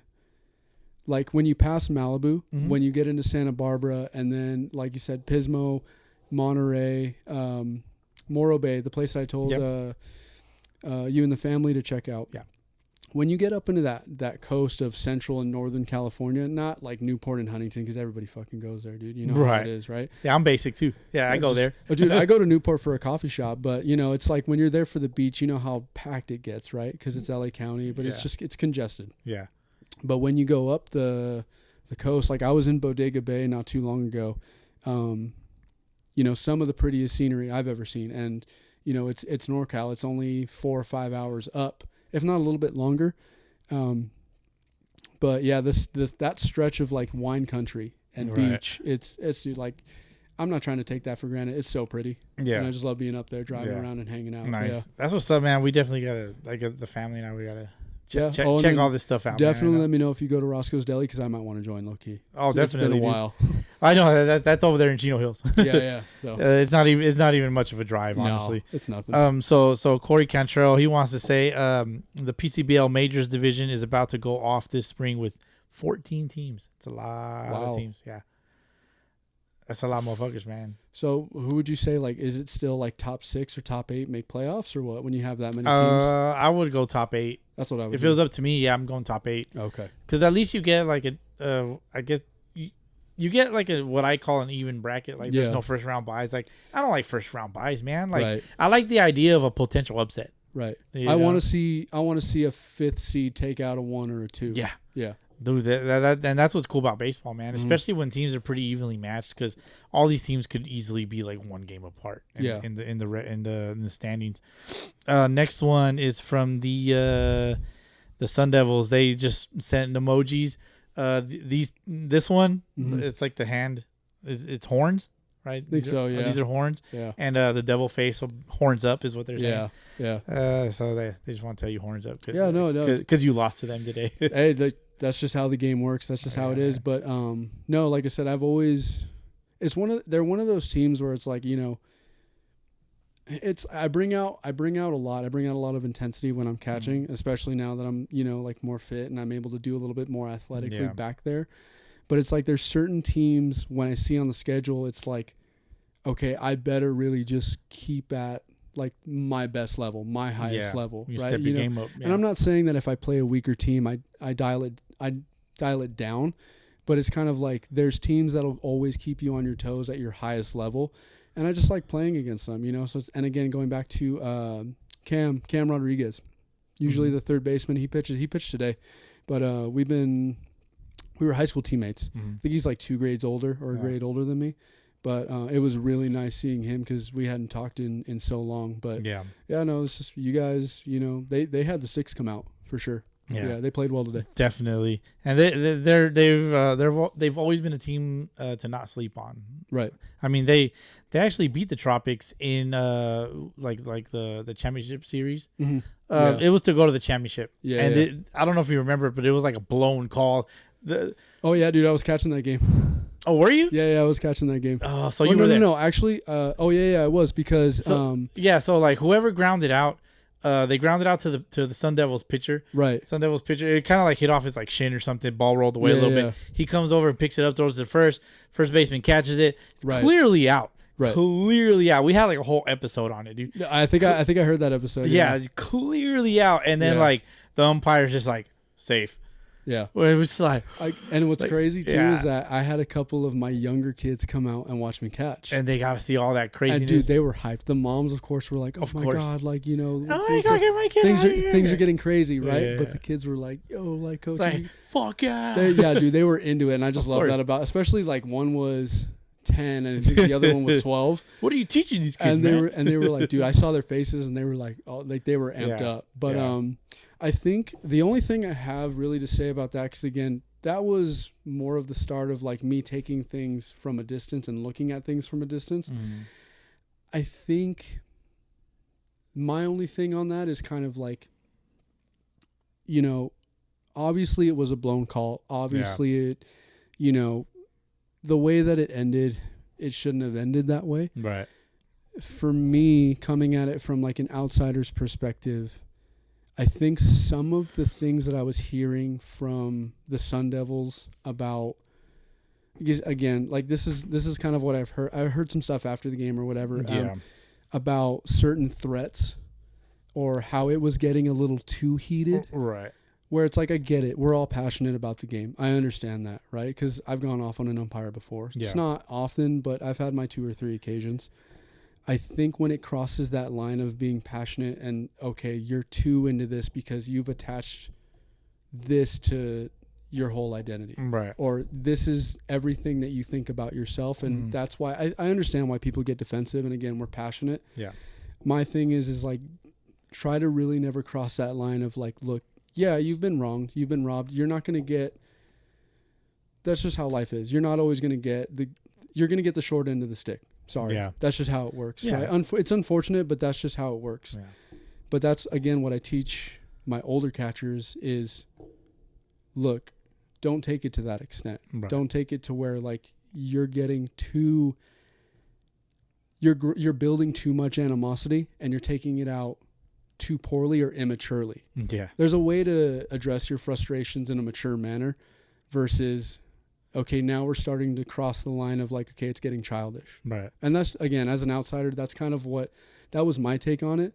But again, I understand we're all passionate, heat of the moment, that happens. Yeah. But that line is where I kind of, I draw it. Yeah. So some of those popcorn posts that we put on the on our stories, like, yeah, sure, it can be a little childish, but like I think that's what it boils down to. Like the sound off Sundays is kind of like talk your shit. You know? No, yeah, I get it. And so speaking of talking shit, Mikey 13, he wants to say Los Blue Jays player Rojas is sorry. I don't know why he keeps running his mouth. So I guess one of the players on the Blue Jays was talking shit. Oh, okay. Yeah, it's just popcorn time. You know, it's my favorite time. It's my favorite time of the week, man.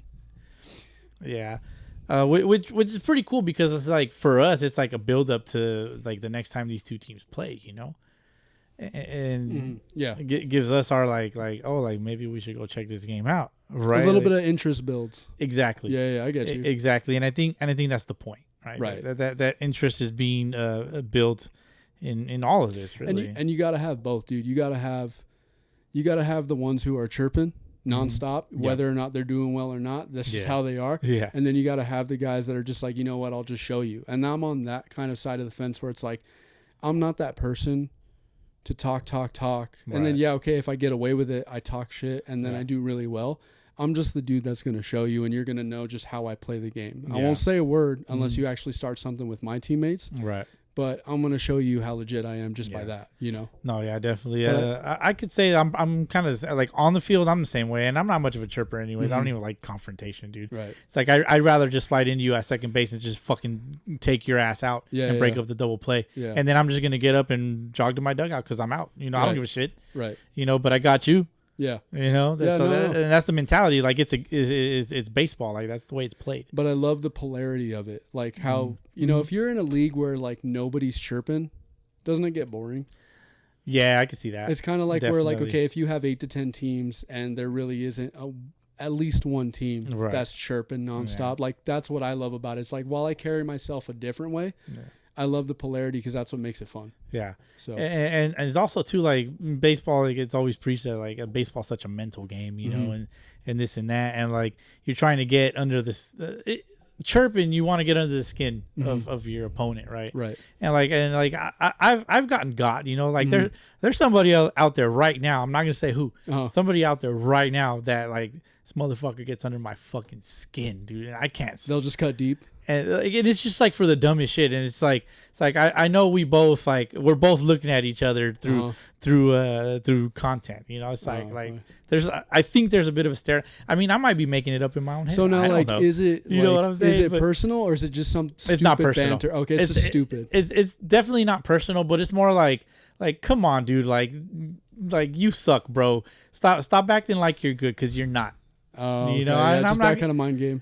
Yeah, dude, and like most people listening, like they know what I'm talking about, you know, and so I get you. Yeah, and again, it's like, but I'm more of like I'm not trying to say like I'm gonna take the high road because like I'll be the first dude to fucking take a dude out to break up a double play. Yeah, but with like when it's say if it's like a certain people, like I'm gonna take them out a little harder, you know. Yeah, it's like I'm gonna slide harder, like the way Michael Scott says, like, I'm gonna date her even harder. Right? Yeah, I got you. Funny shit. Last one from a former guest of the show. You could say he's your Python in a way. From the Razor. You don't know the Razor. He's one of our first guests, dude. Early on, yeah. Okay. Like we were still in like the teens of our episodes. I'll have to go back and listen to some of your guys' very first episodes because I only know from about a year to now. Yeah, so you've missed a lot. Okay, you've missed a lot for sure. Have to go back. So the Razor, you'll actually be playing against him because he said that I've officially signed a contract with the IE Pride #I'm back.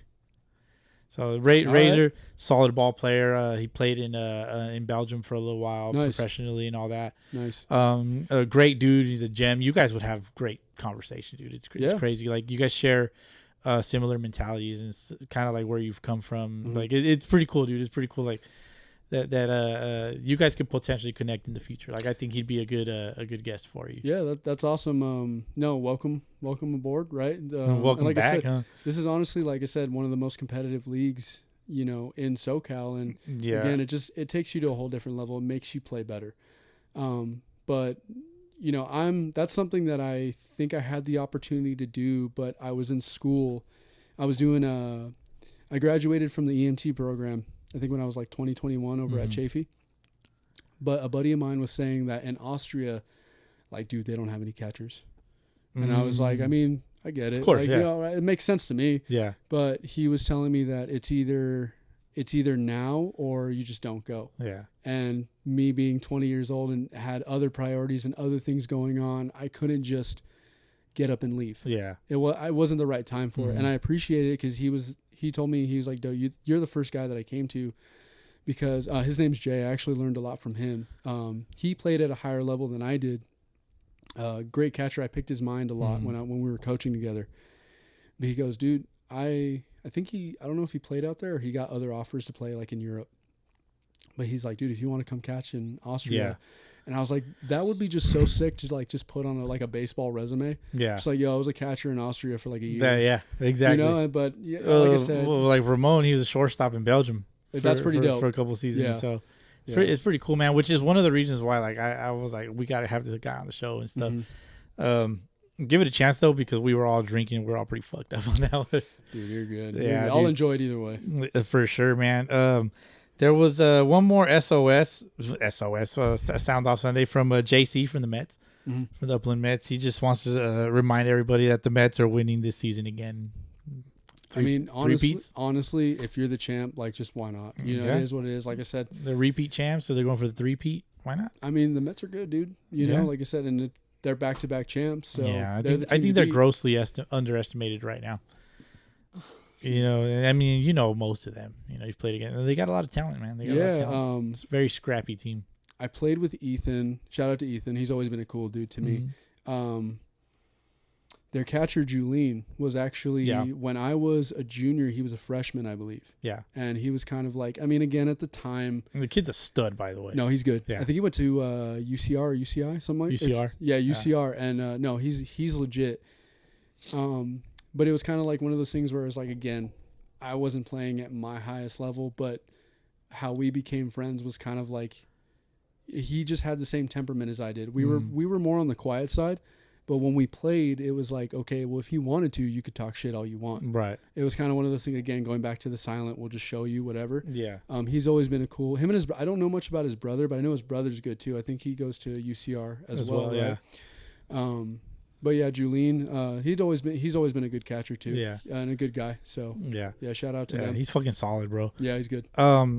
DH actually had a question for you. He wants to know, what is the proper technique for blocking bad vibes? Perfectly worded question, by the way. Like if somebody was like, if this was like a job interview, and somebody was like, what's one of the highlights of your personality? It's like, I can show you how to block bad vibes. I'd be like, okay, well, you're pretty much hired on the spot, right? Because that's just super chill, and it's just like, all right, cool. Well, then show me, right? Yeah.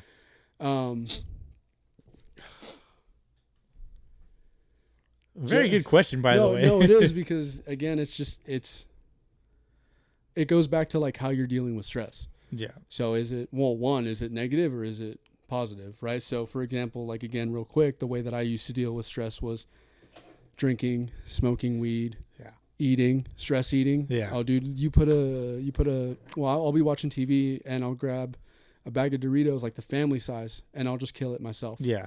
And the more stressed I am, the more that I'll just keep running through my pantry and running through the fridge. But no, for sure, it depends on just what you do to handle stress.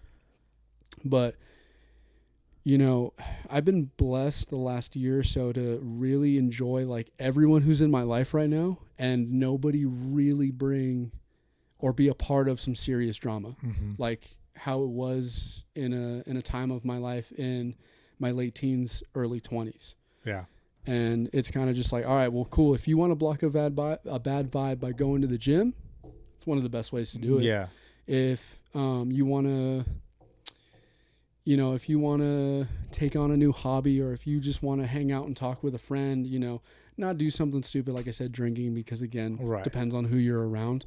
But if someone who could just hang out and chill with you, have a good time, take a drive somewhere. Like, I think that's how my family and I got into driving really far just for the day, was because we would be so stressed out in our house situation that we'd just be like, hey, you guys want to go to Arizona and just eat at a restaurant and then come back later tonight? It was, we're down. Sounds fun. And then you got a lot of bodies that you can just the driving responsibilities just can rotate. Hang out and vibe with, chill to some music, you know, enjoy the ride. But and that's something that not so much again with my older catchers, because I can't talk about some of the things that I do with the adults and parents around, because they're just not ready for it. That's not their mental capacity, right?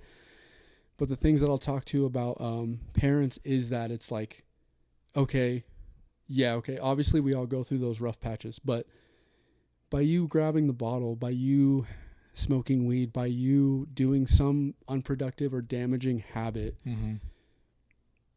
it's only going to make the process worse. Like, you're just going to keep being in this loop of suffering. So a good example, like I said, going back to me, is when I would hit that rough patch, drink, or I would eat way more than I needed to. Yeah. And again, it was that run to comfort instead of me just facing the situation. And when I started to build more productive habits, it was just kind of like that urge was still there, but it felt better knowing that I didn't turn to it, especially the last year or two. Yeah. So again, it's honestly like, you can have, like I told you, you can have a whole conversation about just that. Yeah. But are you handling stress in a productive or unproductive way, pretty much, to keep it simple? Yeah. Yeah. To dumb it down. Perfect. Perfectly said. Thank you. Appreciate it. Definitely. So as you sign my ball, because every guest that we have on the show, I always ask for your guys' autograph and all that. Yeah. And so, you know, there's obviously a lot of names on here. So as you sign that, I'm going to ask you one of two questions. I have two questions, two last questions for you, right, as you sign the ball. So, you know, before we end it, you know, what message do you want to leave for everybody listening?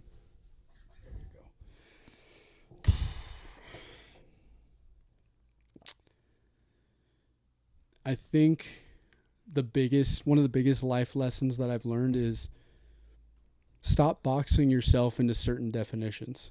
Like, again, going back to the private coaching, going back to me trying to do a video podcast, or, you know, all these video discussion interviews, me running for a mile straight, and me defining myself as an asthmatic. I'd be like, dude, you can never run a mile straight and handle that. I think we get so caught up in boxing ourselves because we don't think about, like, I could never be that.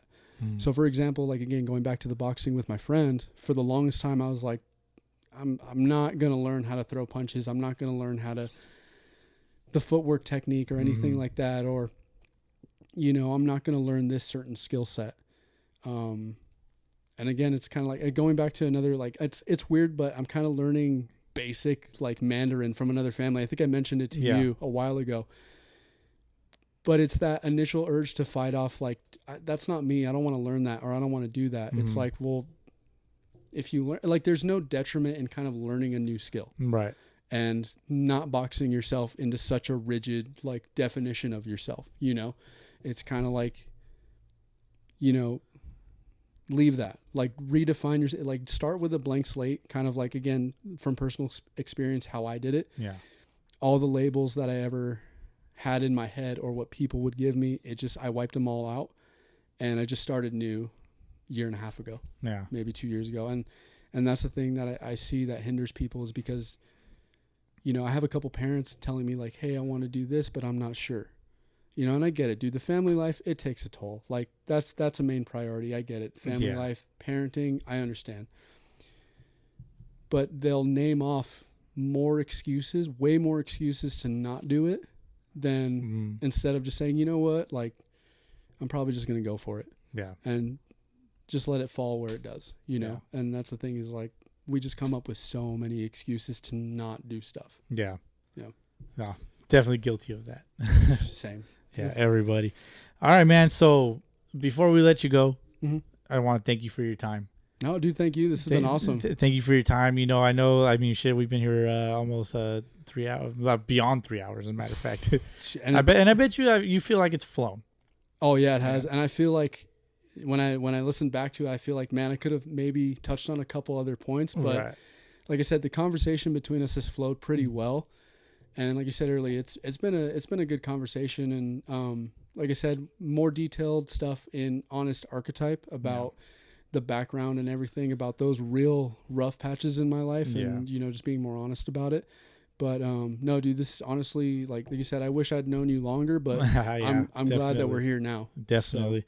And so before we hit the cue music, you're around home plate a lot. Okay. Yeah. Mm-hmm. This is a question that we tend to ask here every now and again. Okay. Haven't asked it for with my fuck ups. I haven't asked, right, with some of our recent guests. But as far as home is concerned, is it a plate or a base? That's like one of those late night, like, smoking weed kind of sessions that somebody just brings up out of nowhere. Like, you know, okay, well, is home plate a plate or a base? The way that I would answer it, like in my head, just like, I guess the competitor side would just be like, either way, you're not going to cross it. So it's kind of like, you know, like either way, I'm going to not, you know, it, like if there's a play, it's nothing to you. If there's a play at the plate, it's kind of like one of those things where I don't care what you call it, but I'm going to drop down and on a knee and stop you from scoring. It's kind of just one of those. I'm going to stop you for a second. You 2 or 3 times already, you've referenced it as home plate. I'm going to stop you at the plate. You're not crossing the plate. Yeah. So I would argue that's that you see it maybe as it's home plate and it's not home base. I mean, I've loved both plates, like the full plate of food and just the home plate itself. So it's kind of like one of those things where it's like, you know what, like that's, if I call it that in conversation, then that's what I call it. But again, that's one of those like late night, like where you're either laying in bed or there's a smoke session going on. It's always a real in-depth argument, dude. Like there's never going to be a right answer. Gun to your head though, home plate or home base? Just from me saying it subconsciously, I'd say it's a plate. Yeah. Junior Guillen, everybody. Thank you, guys. This is great, dude. Let's go. Appreciate the time. Appreciate your time, man. And we'll catch all you fucking bush leaguers on the next one. Yeah, like I said, shout out to each and every one of you. Appreciate it. All right, let's get the fuck out of here. Guys, dude, I'm hungry. Peace.